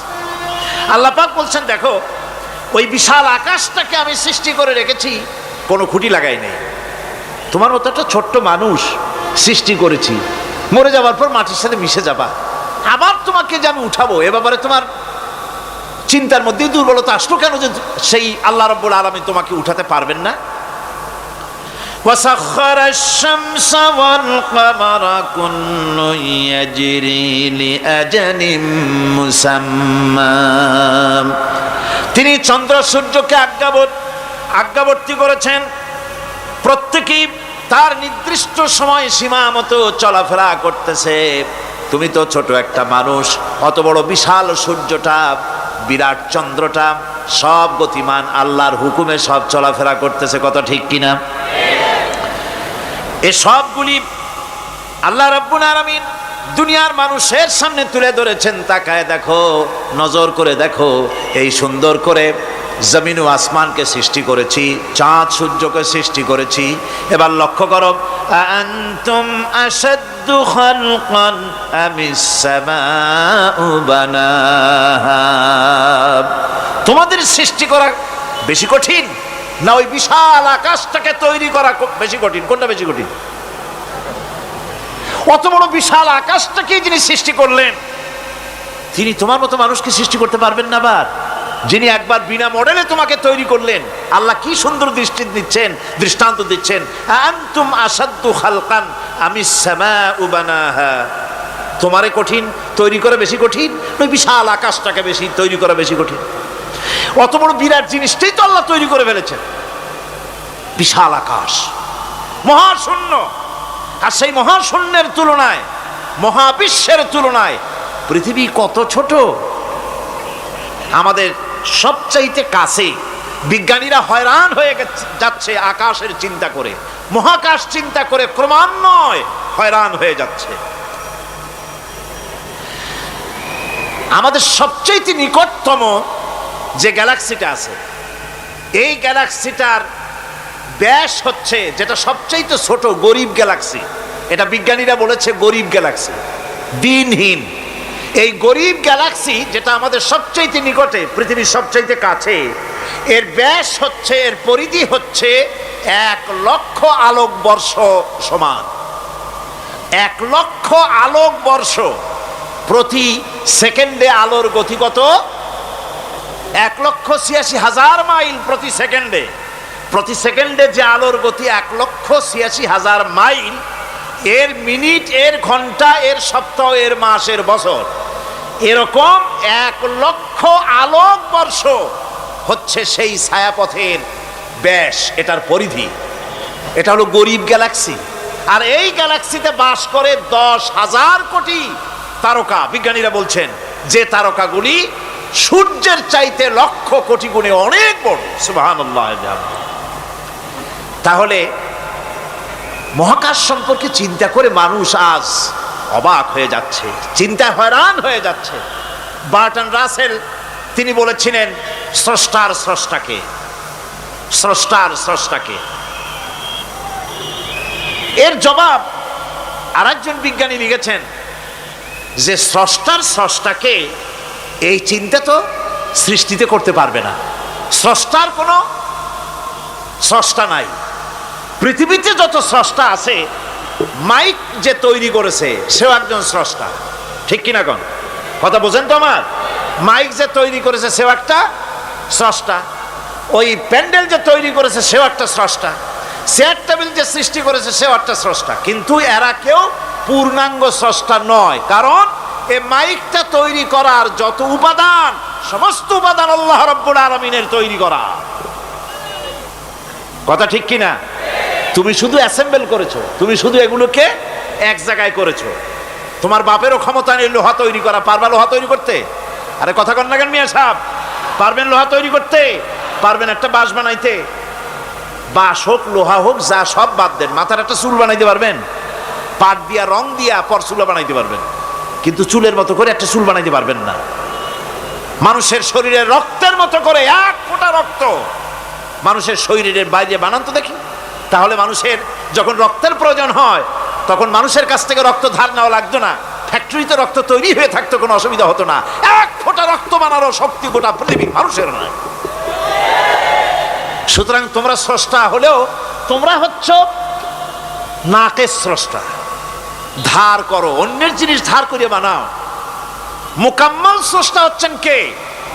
আসল স্রষ্টা কে? এরকম বললে হবে না, গায়ের সমস্ত শক্তি দিয়ে বলেন আসল স্রষ্টা কে। ওই বিজ্ঞানী বলছেন যে বার্টন রাসেল বলছে স্রষ্টার স্রষ্টা কে। স্রষ্টার স্রষ্টা তুমি খুঁজে পাবে না, তোমার মাথায় ঢুকবে না।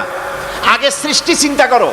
তিনি বলেছেন একটা লবণ, একটা লবণের কণা, লবণ বলেন তো, একটা লবণের কণা, 1 কণা লবণের ভেতরে যে কেলাস থাকে, এর ভিতরে যে সমস্ত উপাদান থাকে, সেই লবণের কণাগুলির মধ্যে কতগুলি উপাদান থাকে, সেই উপাদানগুলি চিন্তা করতে 1000 বার্টন রাসেলের মস্তিষ্কের প্রয়োজন।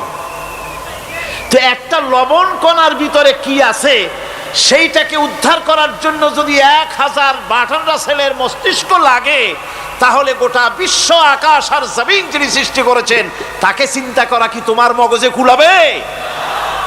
দুনিয়ার প্রথম দিন থেকে শুরু করে কিয়ামত পর্যন্ত মানুষ, যত মানুষ এসেছে আর যত মানুষ আসবে, স্রষ্টা সম্পর্কে চিন্তা করার একটা অসম্ভব ব্যাপার। স্রষ্টার সামনে শুধু মাথাই নত করবা। তিনি কোত্থেকে এসেছেন, তিনি কে জানার দরকার নাই, তিনি আল্লাহ। তার নাম কি? মাথা নত করে দাও সামনে।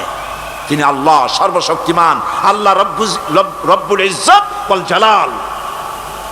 তিনি ছিলেন, তিনি আছেন, তিনি থাকবেন। তিনি অনন্ত, তিনি অসীম, তিনি চিন্ময়, তিনি অব্যয়, তিনি অক্ষয়, তিনি শাশ্বত, যার কোনো শুরু নাই, যার কোনো শেষ নাই। সুবহানাল্লাহ পড়ে। সুতরাং সেই মহান আল্লাহ রাব্বুল আলামিন তিনি বলছেন, বান্দারা তোমারে বানানো কঠিন না ওই বিশাল আকাশটা বানানো কঠিন? অত বড় বিশাল আকাশটাই তো আমি তৈরি করেছি। তোমার মৃত্যুর পরে তোমাকে জিন্দা করা মোটেই কোনো কঠিন ব্যাপার নয়, এটা খুবই সহজ। ভাইরা আমার, আল্লাহ সুবহানাহু ওয়া তাআলা পৃথিবীর মানুষকে এসব দৃষ্টান্ত দিয়ে সুন্দর করে মানুষকে বুঝাচ্ছেন, তিনি মানুষকে পরিষ্কার করে বুঝিয়েছেন। আল্লাহ পাক বলেন,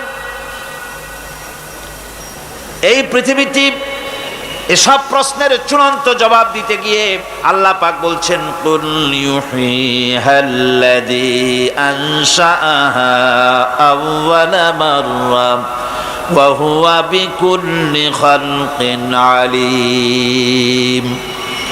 বলে দাও, তোমাদের মৃত্যুর পরে সেই আল্লাহ রাব্বুল আলামিন তোমাদেরকে জিন্দা করবেন, যিনি তোমাদেরকে প্রথমবারে তৈরি করেছিলেন। প্রথমে যিনি সমস্ত জিনিস সৃষ্টি করেছেন, ওই আল্লাহ রাব্বুল আলামিন তোমাদেরকে আবার জিন্দা করবেন। আর এসব জিনিসকে খেল তামাশার বিষয়বস্তু করে তৈরি করা হয় নাই। সমস্ত জিনিসের পেছনে বিরাট উদ্দেশ্য কাজ করেছে, একটা লক্ষ্য নিয়ে, সামনে নিয়ে, উদ্দেশ্য নিয়ে আল্লাহ তৈরি করেছেন। আল্লাহ পাক বলছেন, ওয়ামা খালাকনাস সামাওয়াতি ওয়াল আরদা ওয়ামা বাইনাহুমা লাইবিন। এই পৃথিবীতে আকাশ, ওই বিশাল আকাশ এবং জমিন এবং এর মধ্যস্থিত কোনো জিনিসকে আমি খামোখা তৈরি করি নাই, খেল তামাশার বিষয়বস্তু হিসাবে তৈরি করি নাই।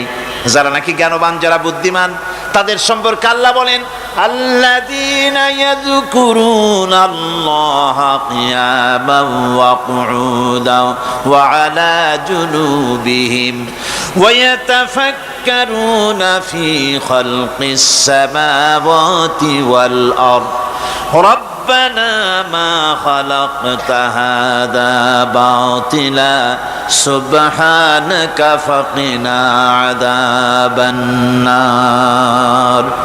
যারা নাকি জ্ঞানবান, যারা চিন্তাশীল, যারা শুধু পাইকারি দরে খায় আর ঘুমায় না, যারা চিন্তা ভাবনা করে, তারা দাঁড়ানো অবস্থায়, বসা অবস্থায়, সব অবস্থায় আকাশ জমিন, রাত দিনের পরিবর্তন, মানব সৃষ্টি, এ সব কিছু চিন্তা গবেষণা করে বলে, রব্বানা মা খালাকতা হাযা বাতিলা, এর কোনো কিছুই তুমি নিরর্থক ভাবে সৃষ্টি করনি, সবগুলোই তুমি বিশেষ উদ্দেশ্য নিয়ে তৈরি করেছো।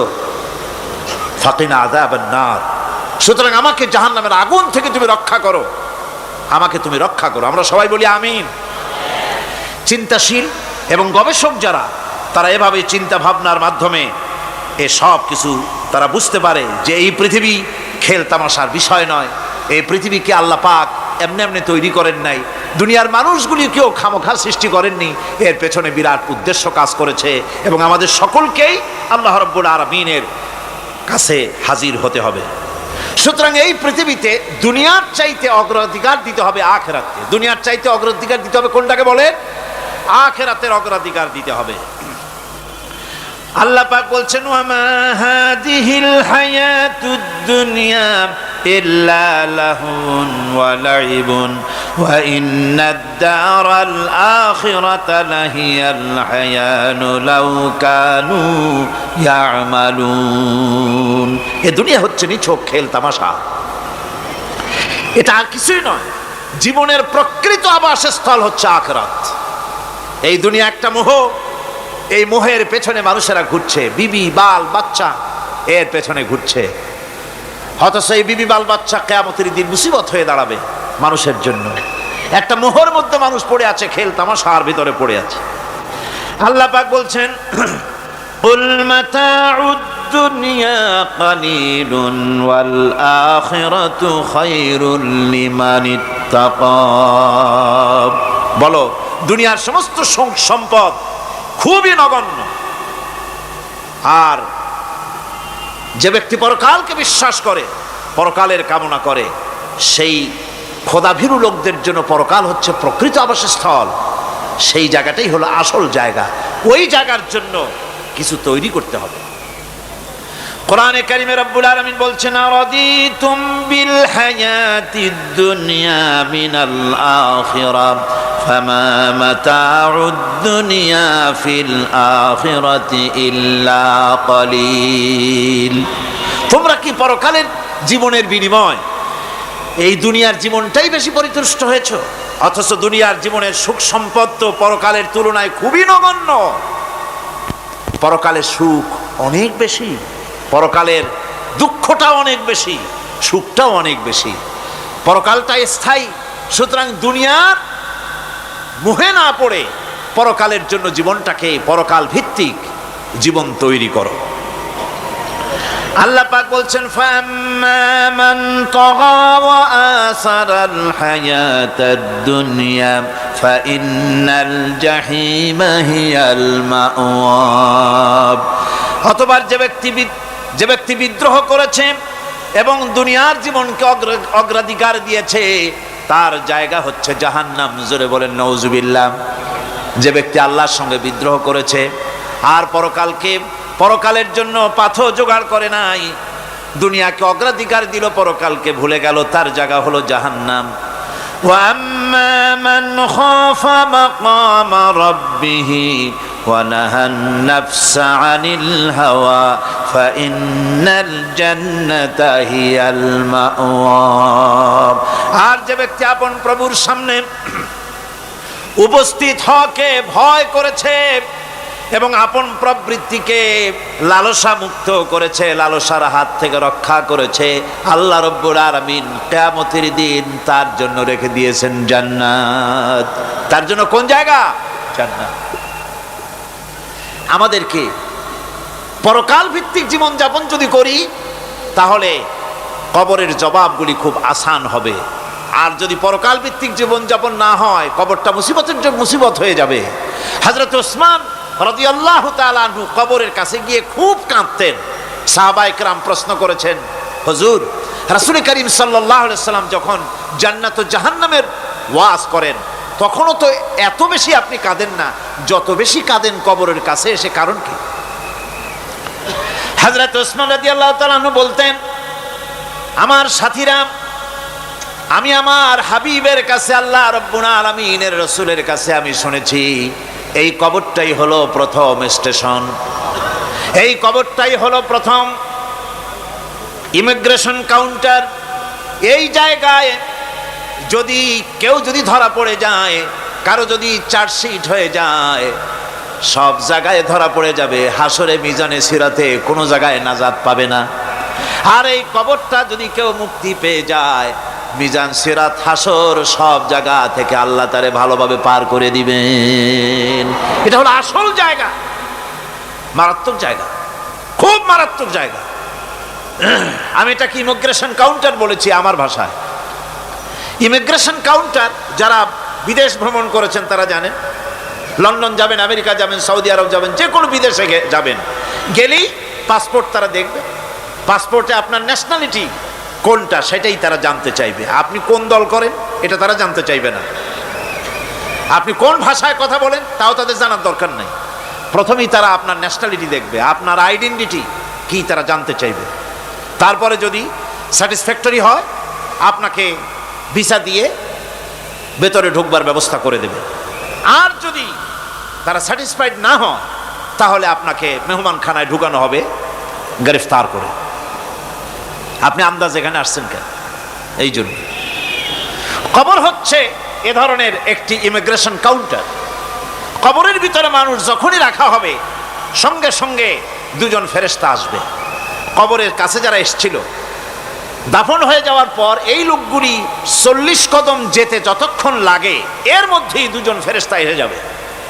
এসে জিজ্ঞেস করবে, মান রব্বুকা, তুমি কোন দল করতে? ওটা তাদের জানার দরকার নেই। চাকরি কিসে করতেন ওটা জানার দরকার নেই। ব্যবসা করতেন না চাকরি করতেন প্রয়োজন নেই। প্রথমেই জিজ্ঞাসা করা হবে ন্যাশনালিটি, প্রথমেই জিজ্ঞাসা করা হবে তার ন্যাশনালিটি সম্পর্কে, তার আইডেন্টিটিটা কি, এবং সেটাকে সত্যায়িত করার জন্য, বোঝার জন্য 3টি প্রশ্ন। প্রথম প্রশ্ন, মান রব্বুকা ওয়া মা দীনুকা ওয়া মান নাবিয়ুকা, তোমার রব কে, তোমার দিন কি, তোমার নবী কে। যদি এই ব্যক্তি বেঈমান হয়, মুনাফিক হয়, সে বলবে হায় হাতা লা আদরি, হায় হাতা লা আদরি, জানি না আমার রবকে, আমি জানি না। তোমার দিন কি, দিন কারে কয় বুঝি না। এরপরে আল্লাহর নবী জনাবে মুহাম্মদ রাসূলুল্লাহ সাল্লাল্লাহু আলাইহি ওয়াসাল্লামকে দেখানো হবে, বলা হবে মা কুনতা তাকুলু ফি হাদার রাজুল, এই ব্যক্তি সম্পর্কে তোমার ধারণা কি নিকে? বলবে আমি চিনি না। নাউজুবিল্লাহ। বাস, এরপরে তার যা হবার তাই শুরু হয়ে যাবে। আর যদি বান্দাটা মুমিন হয়, প্রশ্ন করা হবে মান রাব্বুকা, জবাব দেবে রব্বি আল্লাহ, আমার রব আল্লাহ রাব্বুল আলামিন। ওয়া মা দীনুকা, দীনুনা ইসলাম, আমার দিন হচ্ছে ইসলাম। এরপরে আল্লাহর নবীকে দেখানো হবে। কয়েক রকমের বর্ণনা আছে। কোন বর্ণনায় আছে হুজুরের আকারে দেখানো হবে, অথবা রসুলকে সরাসরি দেখানো হবে। বলা হবে মা কুনতা তাকুলু ফি হাযার রাজুল, এই লোকটি সম্পর্কে ধারণা কি? মুমিন ব্যক্তি বলবে হাযা নবিয়ুনা মুহাম্মাদুর রাসূলুল্লাহ সাল্লাল্লাহু আলাইহি ওয়াসাল্লাম, ইনি আমার তো সেই নবী মুহাম্মাদুর রাসূলুল্লাহ সাল্লাল্লাহু আলাইহি ওয়াসাল্লাম। আমরা যেন এই রকমের জবাব দিতে পারি, আল্লাহ কবুল করো। সকলে জোরে কোন আমিন। জবাব হয়ে যাওয়ার পর গায়ব থেকে আওয়াজ আসবে ফাফরিশু বিল জান্নাতি ওয়ালবিসু বিল জান্নাহ, ও আমার ফেরেশতারা, আমার এই বান্দাকে জান্নাতের পোশাক পরায়া দাও আর কবরটাকে জান্নাতের বিছানা বিছায়া দাও। জান্নাতের পোশাক পরায় দাও, জান্নাতের বিছানা বিছায়া দাও। ইলা মাদ্দা বাসারিহি, তার চোখের দৃষ্টি যতদূর যায় কবরটা ততটা প্রশস্ত করে দাও। এরপর বেহেশতের পোশাক পরাইয়া বেহেশতের বিছানা বিছায়া ফেরেশতা বলবে নম কানাউমুল উরুস, ঘুমিয়ে যাও। দুলামিয়া যেমন বাসর সজ্জায় নতুন বউ নিয়ে আরামে ঘুমায়, এরকম আরামে ঘুমায় যাও। ইলা ইয়াউমিল কিয়ামা, কিয়ামত পর্যন্ত ঘুমায় থাকো, আরামে ঘুমিয়ে থাকবে। এরপরে সিংগায় ফুৎকার হবে, সিংগার ফুৎকারের আওয়াজে তার ঘুম ভেঙে যাবে। বলবে ইয়া ওয়াইলানা মান বাআসানা মিন মারকাদিনা, হায় আফসোস, আমার এত আরামের ঘুম থেকে কে আমাকে জাগ্রত করলো, আমার ঘুমটারে নষ্ট করলো কে? আওয়াজ আসবে হাদা মা ওয়াদার রহমান ওয়া সাদাকাল মুরসালুন, এটা হচ্ছে রহমানের সেই ওয়াদা, আর মুরসালিনরা নবীরা সত্য কথাই বলেছিলেন, সেই কিয়ামত অনুষ্ঠিত হচ্ছে। আমার বন্ধুগণ, সেজন্য এই দুনিয়ার মোহে পড়ে থাকলে পরে দুনিয়ায় যারা অগ্রাধিকার দিবে দুনিয়াকে পরকালের তুলনায়, জবাব দিতে পারবে না কবরের ভিতরে গিয়া।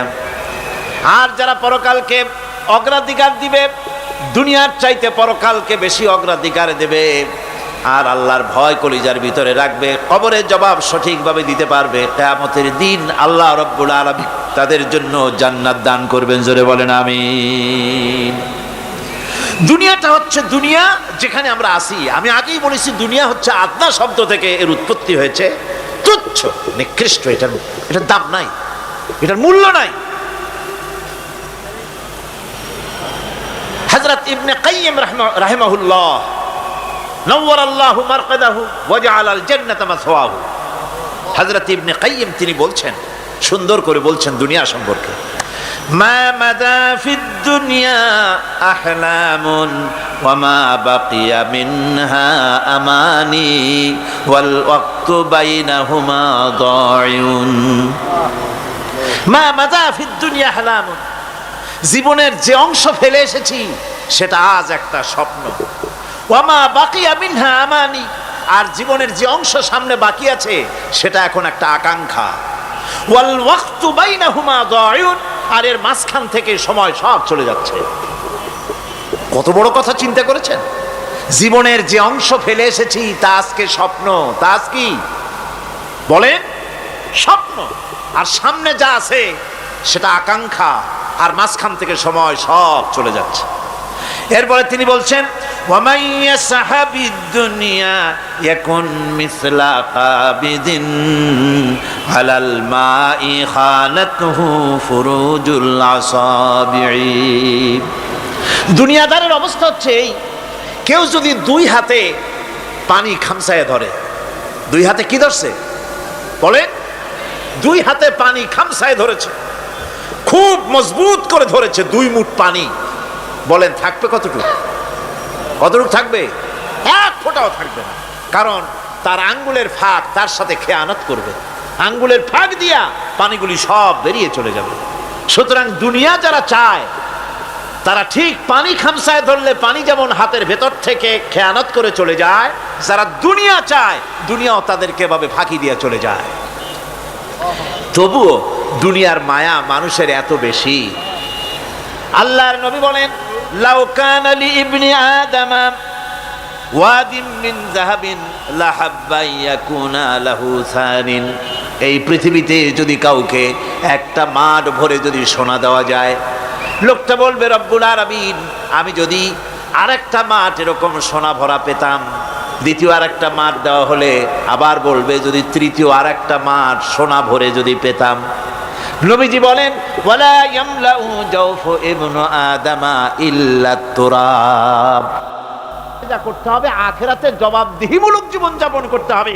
আপনি ব্যবসা করবেন, ওজনে কম দিতে পারবেন না, আপনি খাদ্যে ভেজাল দিতে পারবেন না, চুরি করতে পারবেন না, ডাকাতি করতে পারবেন না, জেনা করতে পারবেন না, বদমাশি করতে পারবেন না, মদ খেতে পারবেন না, সন্ত্রাসী হতে পারবেন না, হাইজ্যাকার হতে পারবেন না, চাঁদাবাজ হতে পারবেন না, মুনাফাখোর হতে পারবেন না, আপনি চোরা কারবারি হতে পারবেন না, ঘুষখোর হতে পারবেন না, সুদখোর হতে পারবেন না। এই সব কাজ পরকালকে বিশ্বাস করলেই এ সমস্ত কাজ থেকে মানুষ বিরত থাকতে পারে। কথা ঠিক কিনা? এটাই হচ্ছে পথ। সুতরাং এই পৃথিবী থাকবে না, এটা কি চিরকাল থাকবে না, এর একটা পরিসমাপ্তি ঘটবে। যেমন করে সারা বছর লেখাপড়া করার পর কলেজে, বিশ্ববিদ্যালয়, মাদ্রাসায়, হাই স্কুলে সব জায়গায় সারা বছর লেখাপড়া করার পর যেমন পরীক্ষা দেওয়ার একটা দিন আসে, সারা বছর ব্যবসা করার পর হিসাব নিকাশ করার যেমন একটা সময় আসে, সারা মাস চাকরি করার পর বেতন পাওয়ার যেমন একটা দিন আসে, সারা জীবন চাকরি করার পর পেনশন পাওয়ার যেমন একটা সময় আসে, অনুরূপভাবে এই দুনিয়া যেদিন শেষ হয়ে যাবে, আল্লাহ নির্ধারিত সময় শেষ হয়ে যাওয়ার পর একটা সময় আসবে যখন আল্লাহ রব্বুল আলামিন সব শেষ করে দিবেন, লন্ডভন্ড হয়ে যাবে, কিছুই থাকবে না। কোরআনে কারিমে আল্লাহ সব বলেছেন, কোরআনে সব আল্লাহ বলে দিয়েছেন।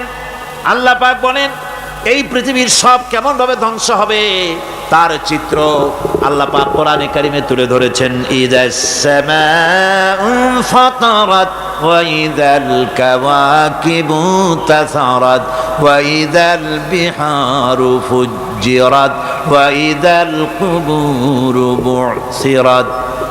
যখন আকাশসমূহ দীর্ণ বিদীর্ণ হয়ে যাবে, তারকাগুলি বিক্ষিপ্ত হয়ে ছিটকে পড়বে,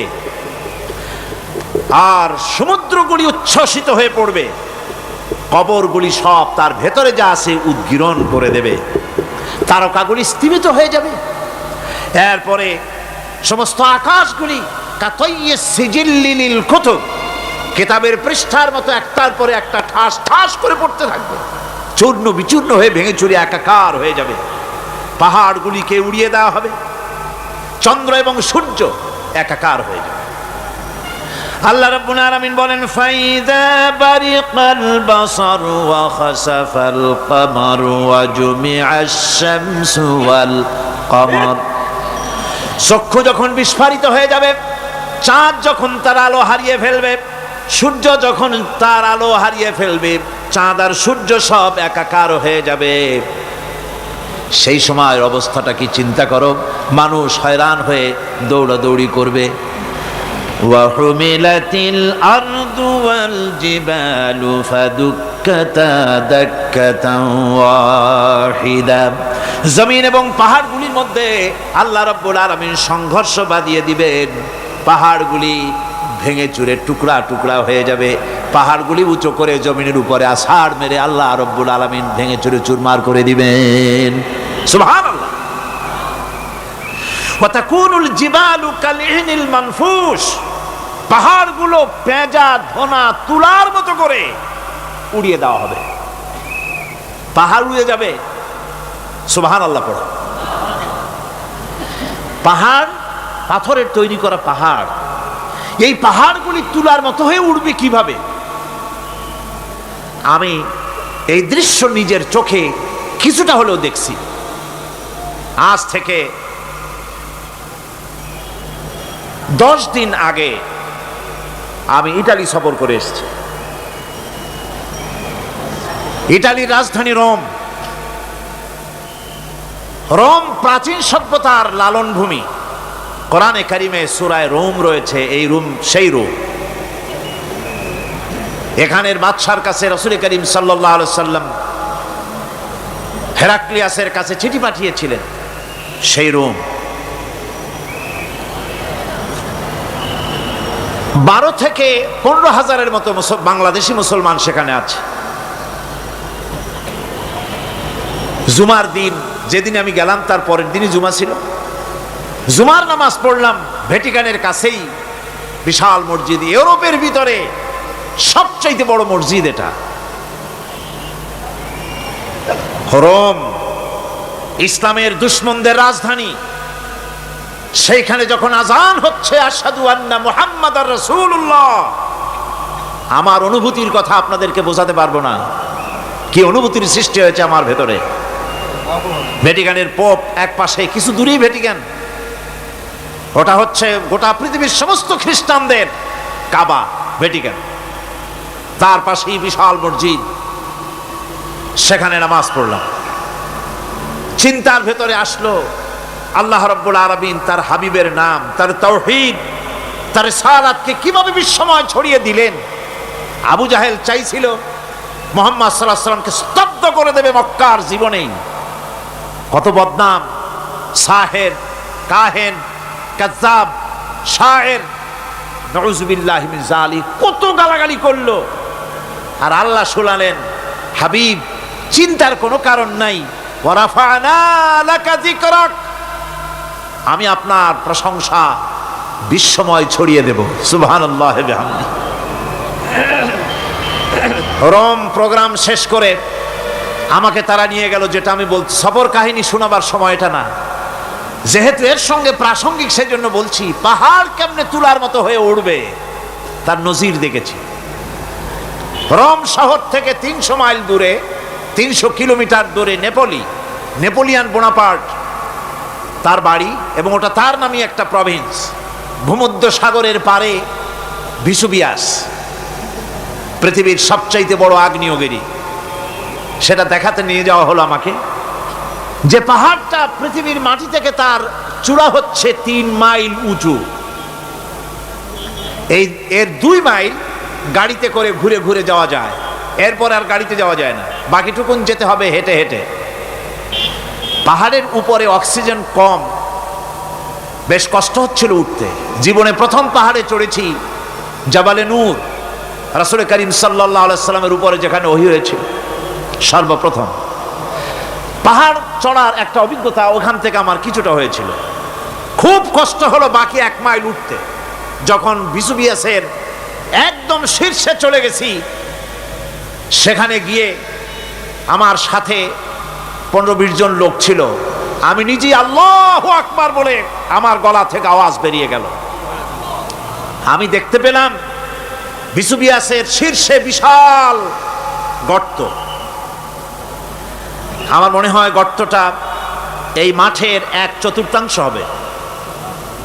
এই মাঠের 1/4 হবে গর্তটা।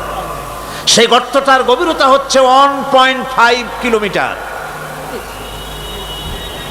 এইখান থেকে পাথরগুলি উত্থিত হয়েছে, আগ্নেয়গিরি পাথর আগুনে গলে লাভা হয়ে এগুলি পাহাড় বেয়ে উপচে পড়েছে, চতুর্দিকে 12 মাইল ছড়িয়ে গিয়েছে।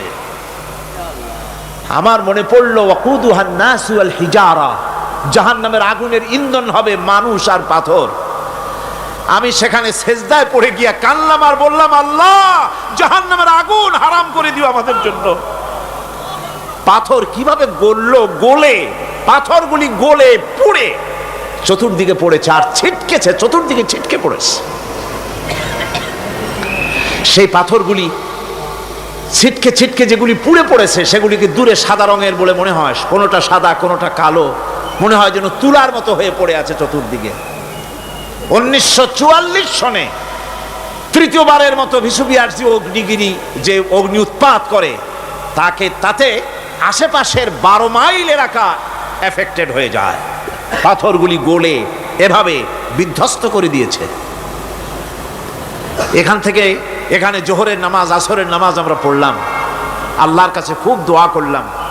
এখনো ধোঁয়া উঠতেছে, এখনো পাহাড়ের ফাটল দিয়ে ধোঁয়া উঠছে। একজন হাত দিয়ে আমাকে বলল যে খুব গরম লাগে ধোঁয়াগুলি।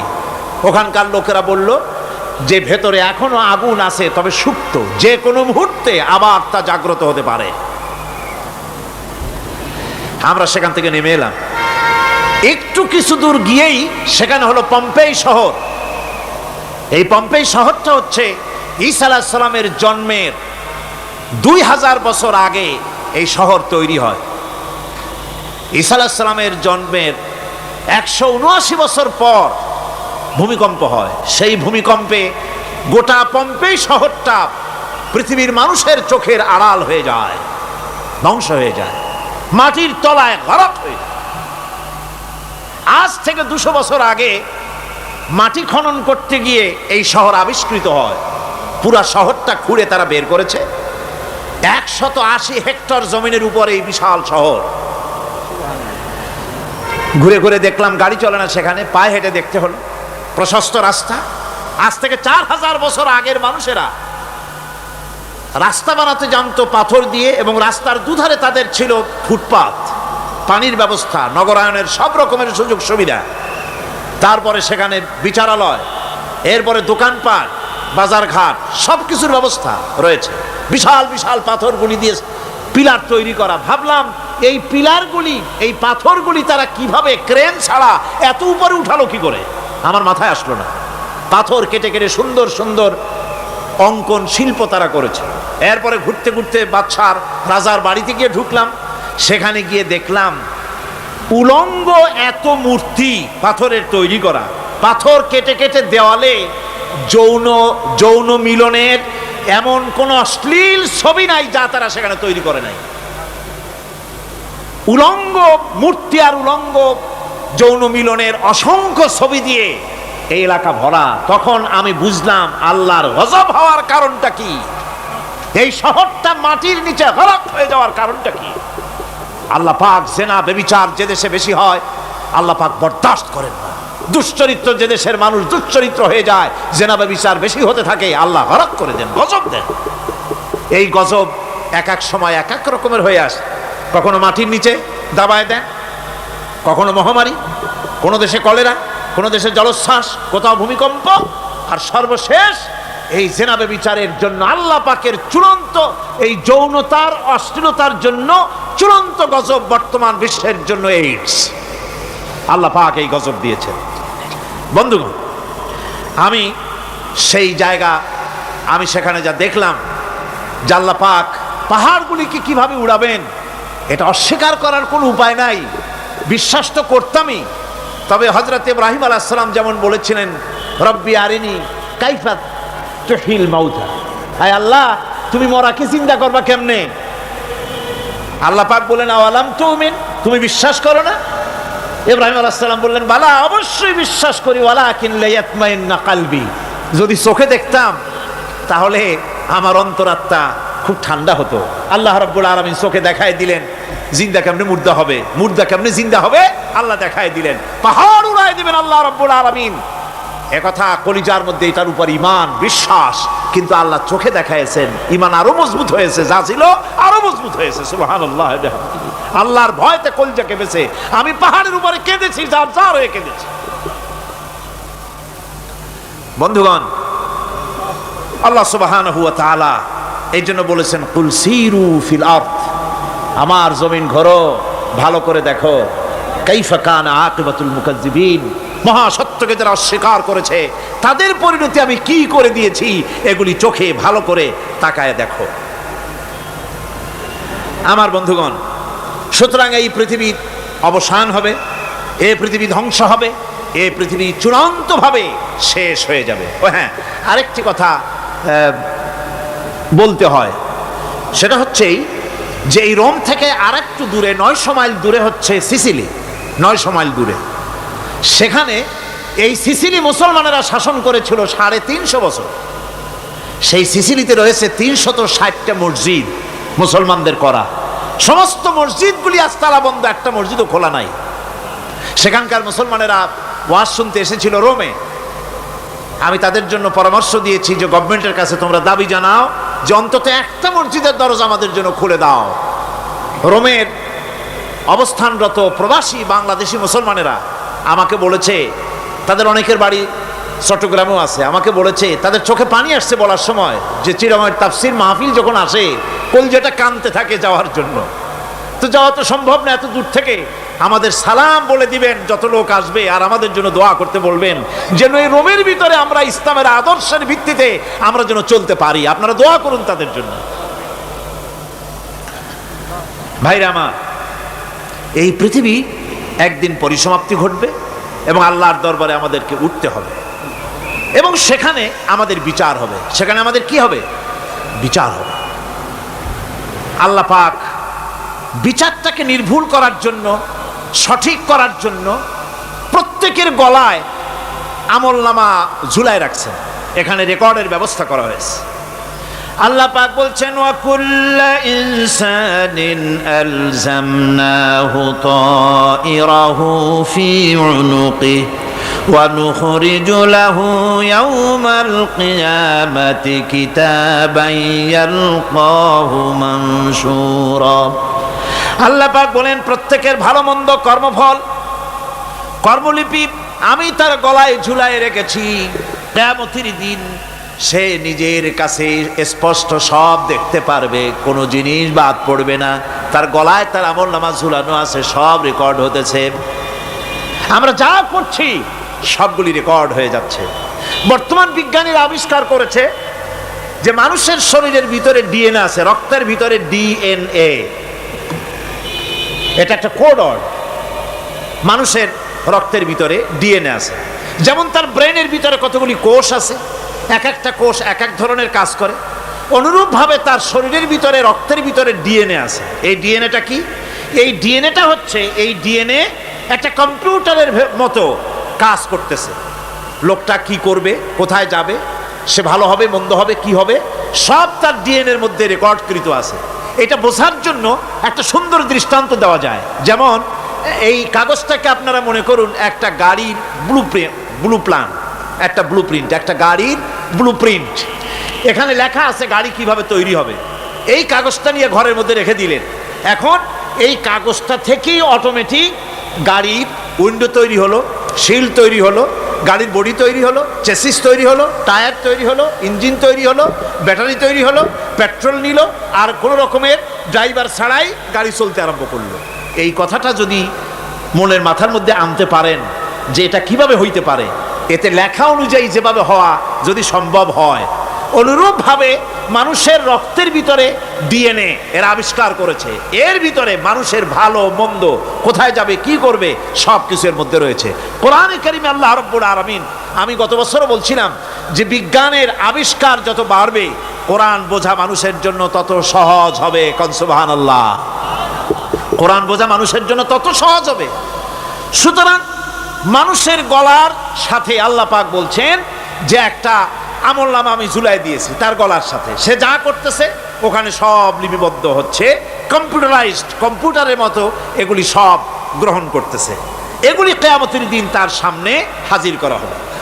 কিয়ামতে যখন আমলনামা তার সামনে দিয়ে বলা হবে ইকরা কিতাবাকা কাফা বিনাফসিকাল ইয়াওমা আলাইকা হাসিবা, তাকে বলা হবে নিজের কর্মলিপি নিজেই পড়ো, আজ তুমি তোমার নিজের হিসাব নিতে যথেষ্ট।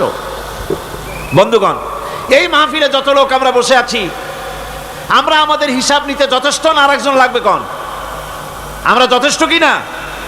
কথা বোঝেন নাই।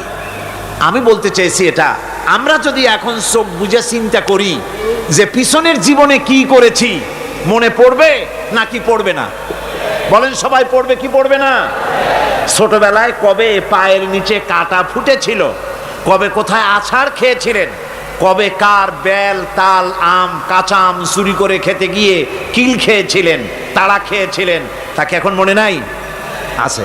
তাহলে কিল, ওই তাল বেল চুরি করতে গিয়ে যে কিলটা খাইছিলেন সেটাও মনে আছে, ভালো মন্দ সব মনে আছে। তাহলে কোন হোটেলের রুমে কি করছিলেন, কোন স্কুলে কোন কলেজে কি করছিলেন, তারপরে জীবনে ছোট বড় ঘটনাগুলি চোখ বুঝলে মনে পড়বে না? এবার হিসাব করেন, মনে যদি পড়ে এবার হিসাব করেন আপনি জান্নাতি না জাহান্নামী। আপনি আপনার নিজের হিসাব নেওয়ার জন্য যথেষ্ট। তাকে হিসাব করতে বলা হবে, তোমার হিসাব, তোমার নিজের হিসাব নেওয়ার জন্য তুমি যথেষ্ট, তোমার হিসাব তুমি নিজেই করো, এটা পড়ো। আর সেই কিয়ামতের দিন কোনো সাহায্যকারী মিলবে না। লান তানফাকুম আরহামুকুম ওয়ালা আওলাদুকুম ইয়াউমাল কিয়ামা। লান তানফাকুম, কিয়ামতের দিন কোনো ফায়দা হবে না, অবশ্যই কোনো ফায়দা হবে না, কোনো উপকারে আসবে না। কিয়ামতের দিন তোমার সন্তান, তোমার স্ত্রী, তোমার মাল, তোমার সম্পদ কোনো উপকারে আসবে না কিয়ামতের ময়দানে। সেদিন সব তোমার সাথে বিচ্ছা করবে, সব পালায় যাবে। সেখানে উৎকোষেরও কোনো কারবার নাই যে ঘুষ টুস দিয়া, ফেরেশতাদের কোনো রকম বুঝবাজ দিয়া, আলাদা কোনো চোরাগলি পথ দিয়া একেবারে ফুট করে ভেসতে চলে যাবেন, এমন কোনো সুযোগ নাই। অনেকে বলে হুজুর এমন কিছু দোয়া শিখায় দেন যাতে ওই সব জেহাদ বোমা এগুলি খুব ভয় পাই, ওসব রাস্তা টাস্তা না, খুব সহজে কিছু দোয়া দুরূদ করিয়া আস্তে করে জান্নাতে চলে যাওয়া যায়, এরকম একটা দোয়া, এরকম একটা পথ বলে দেন। আমি বলি ভাই, এরকমের কোনো চোরাগলি আমার রাসূল আবিষ্কার করতে পারেন নাই, আল্লাহর পয়গম্বরের ওই ধরনের কোনো পথ আবিষ্কার করতে পারেন নাই। সেখানে কিয়ামতের দিন কাউকে উৎকোষ গ্রহণ করার কেউ নাই, উৎকোষ দেওয়া যাবে না। আর উৎকোষ দিবি না বা কি, আপনার কাছে কিছু নাইও, থাকলেও নেওয়ার কেউ নাই। এই দুনিয়ায় ফাঁকিবাজি করে বহুত কিছু করা যায়, কিন্তু কিয়ামতের মাঠে এগুলি কিছুই চলবে না। আল-ইয়াওমা লা ইয়ানফা'ু মালুন ওয়ালা বানুন। কিয়ামতের দিন ধন, সন্তান, সন্ততি আর সম্পদ কোনো কাজে লাগবে না। সেদিন শুধু আমল যদি ভালো হয় কাজে লাগবে, আমল খারাপ হবে সব শেষ হয়ে যাবে। আল্লাহ রাব্বুল আলামিন নবীজিকে ডেকে বলেছেন, নবী আপনি বলেন, কুল মা কুনতু বিদআম মিনার রাসূল, আপনি বলুন আমি কোনো নতুন রাসূল নই, আমার আগে অনেক নবী রাসূল পৃথিবীতে এসেছেন, তারা বিদায় হয়ে গেছেন। আমি জানি না কিয়ামতের দিন আল্লাহ রাব্বুল আলামিন আমার সাথে কি ব্যবহার করবেন, আর আমি এও জানি না যে কিয়ামতের দিন আল্লাহ পাক তোমাদের সাথে কি ব্যবহার করবেন। এই আয়াত নাজিল হওয়ার পর আল্লাহর হাবিব তার মেয়েকে ডাকলেন, জামাইকে ডাকলেন, নাতিদেরকে ডাকলেন, আহলে বাইতদেরকে ডাকলেন, আর বললেন, ও আমার মেয়ে কলিজার টুকরা ফাতেমা গো শোনো, কেবলমাত্র আয়াত নাজিল হয়ে গেল, আল্লাহ পাক আমাকে শোনায়ছেন কিয়ামতের দিন আমি জানি না আমার সঙ্গে কি ব্যবহার করা হবে, আর এও জানি না যে তোমাদের সাথে কি ব্যবহার করা হবে। ও আমার কলিজার টুকরা মেয়ে ফাতেমা, কিয়ামতের দিন মুহাম্মদ সাল্লাল্লাহু আলাইহি সাল্লামের মেয়ে, এই হিসাবে তোমার নাজাতের ফয়সালা হবে না। ও আমার কলিজার টুকরা নাতি হাসান আর হোসেন, কিয়ামতের দিন মুহাম্মদ সাল্লাল্লাহু আলাইহি সাল্লামের নাতি হিসাবে ফয়সালা হবে না। ও আমার জামাই হযরতে আলী, কিয়ামতের দিন আমার জামাই হিসাবে নাজাতের ফয়সালা হবে না। আমল যদি ভালো হয় ফয়সালা ভালো হবে, জান্নাতে চলে যাবে। আমল যদি খারাপ হয় কার নাতি কার জামাই দেখা হবে না। সুবহানাল্লাহ, কঠিন কিয়ামতের মাঠ। এই পরকালের বিশ্বাস যদি কলজার মধ্যে ঢোকে মানুষ ভালো হয়ে যাবে। কোন সুবহানাল্লাহ। আপনারা কোন মানুষের চরিত্র ভালো কি পুলিশে বানাইতে পারবে? আপনাদের দৃষ্টিতে পারবে? কথার জবাব যে দিলেন না। পুলিশে কি মানুষের চরিত্র ভালো বানাইতে পারবে? পুলিশের চরিত্র ভালো বানাবে কেডা? সেটাই তো কথা। মানুষের চরিত্র যাতে ভালো থাকে, মানুষের জন্য খারাপ কাম না করে, সেজন্য পুলিশ যাতে খারাপ কাম না করে সেজন্য আরো একটা ডিপার্টমেন্ট আছে না, তারা যাতে খারাপ কাজ না করে সেজন্য আর একটা আছে। এন্টি করাপশনের আবার এন্টি করাপশন আছে, তার উপর আবার এন্টি করাপশন আছে। এন্টিটার অভাব নাই। সুতরাং পুলিশ দিয়া, বিডিআর দিয়া, আর্মি দিয়া মানুষের, দেশের, জাতির চরিত্র ভালো বানানো যায় না। রাসূলুল্লাহ এ দিয়ে বানান না, এটা ইসলামের নিয়ম নয়। পুলিশ দিয়া, আর্মি দিয়া দেশের মানুষের চরিত্র ভালো বানানো যায় না। চরিত্র ভালো বানানো যায় কেবলমাত্র পরকালের ভয় দিয়া। কিসের ভয় দিয়া? প্রকৃতপক্ষে সৎকারী মোমেন, ভালো কাজ করা, প্রকৃত মোমেন, সত্যিকারের ভালো মানুষ, সত্যিকারের ইমানদার হওয়ার জন্য 10টি কাজ লাগবে। কয়টি কাজ? 10টি কাজ লাগবে। সেই 10টি কাজের একটি কাজ গত বছর আপনাদের খেদমতে আরজ করা হয়েছে, 2টি বলা হয়েছে, বাকি আজকে বললাম আর একটা, হয়ে গেল 3টা। বাকি আছে কয়টা? 7টা। বাকি আছে আরো 7টা। পরকাল ভিত্তিক জীবনযাপন যদি করতে পারি তাহলে আমরা হব দুনিয়ার শ্রেষ্ঠ মানুষ। কোন আলহামদুলিল্লাহ। আমার দেশ, আমার জাতি, আমার school, college, university, secretariat, cantonment, রান্নাঘর থেকে শুরু করে বঙ্গভবন, দেশের সর্বত্র মানুষের ভেতরে যদি পরকালের জবাবদেহিমূলক জীবনযাত্রার অনুভূতি সৃষ্টি করে দেওয়া যায়, কিয়ামত আছে আর জবাব দিতে হবে আল্লাহর দরবারে। এই পরকালকে এভাবে বিশ্বাস করতে পারলে, ওইভাবে জীবন করতে পারলে দেশ সুখী হবে, সমৃদ্ধশালী হবে, বিপদ দূরীভূত হবে, অন্ধকারের আমানিশা দূর হয়ে গিয়ে পৃথিবীতে আবার সুন্দর সূর্য উদিত হবে। ইসলামের নতুন বারতা নিয়ে পৃথিবীতে শান্তি আসবে, সুখ আসবে, সমৃদ্ধি আসবে, স্বাধীনতা টিকবে, সার্বভৌমত্ব টিকবে, দেশ এক সুখী সমৃদ্ধশালী সুন্দর দেশে পরিণত হবে। বাংলাদেশ হবে পৃথিবীর একটা আদর্শ দেশে পরিণত হয়ে যাবে যদি এই কথাগুলি আমরা বিশ্বাস করি আর আমল করে চলতে পারি। আল্লাহ পাক যেন সে তৌফিক আমাদের দেন। সকলে বলি আমিন। সকলে কন আমিন। মুনাজাত হবে, দাঁড়ানো ভাইরা বসেন। মুনাজাত হবে, দাঁড়ানো ভাইরা সকলে বসেন। ওই যে রাস্তায় যারা দাঁড়িয়ে আছেন, পাশে যারা আছেন, সব বসুন, এক মুহূর্তে বসুন। মুনাজাত, দোয়া। আমি গত বছর বলেছি, এবারও বলি, মুনাজাতের কথা বললে কিছু লোক আছে, এই 2-4 জন 5 জন হাঁটে। এটা কিন্তু একটা আসলেই বেয়াদবি। এটা কি কন্ত দেখি? যেহেতু মুনাজাত করা হচ্ছে কার কাছে? দোয়া করা হচ্ছে কার কাছে? কখনোই সাহস করবেন না যে দোয়া করার কথা বললে আপনি হাঁটবেন। কেন? দুঃখটা কিসে? মুনাজাত করিয়া উজু লাগে, উজু করে আসবেন, নামাজ পড়বেন জামাতে। অবশ্যই আলোচনাগুলি খুবই গুরুত্বপূর্ণ। আগামীকাল, পরের দিন এর একটা যদি মিস করেন, গ্রেট মিস্টেক হবে, এটা বড় রকমের আপনি একটা লস করবেন। কাজী কোনোটা যেন আপনি না হারান। আল্লাহ পাক আমাদেরকে যেন বলার, শোনার, আমল করার তৌফিক দেন। কোন আমিন। আল্লাহুম্মা আমিন।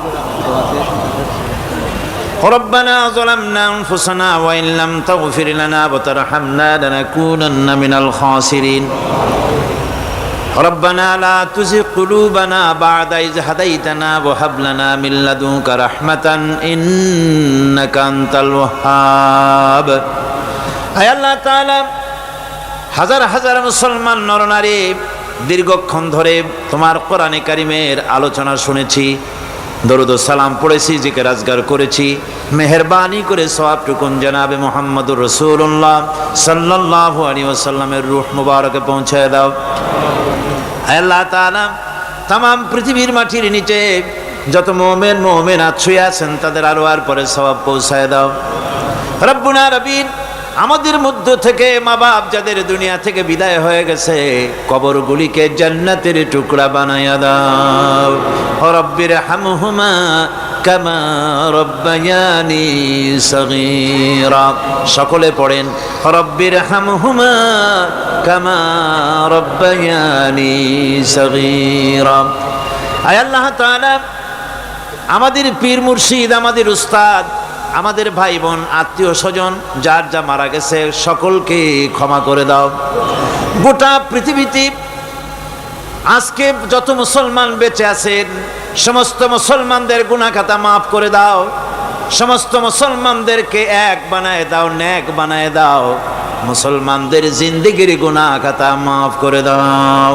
হায় আল্লাহ তাআলা, আমরা সারা জীবন গুনাহ করেছি, গুনাহ করে জীবনটারে নষ্ট করে ফেলেছি। মাবুদ গো, দয়া করে জীবনের সব গুনাহগুলি আজ তুমি ক্ষমা করে দাও। রব্বানা তাকাব্বাল মিন্না ইন্নাকা আনতাস সামিউল আলিম ওয়া তুব আলাইনা ইন্নাকা আনতাত তাওয়াবুর রহিম। সুবহান রাব্বিকা রাব্বিল ইজ্জাতি আম্মা ইয়াসিফুন ওয়া সালামুন আলাল মুরসালিন আলহামদুলিল্লাহি রাব্বিল আলামিন। ওয়াজআল آخر كلمتنا عند الموت لا إله إلا الله محمد رسول الله.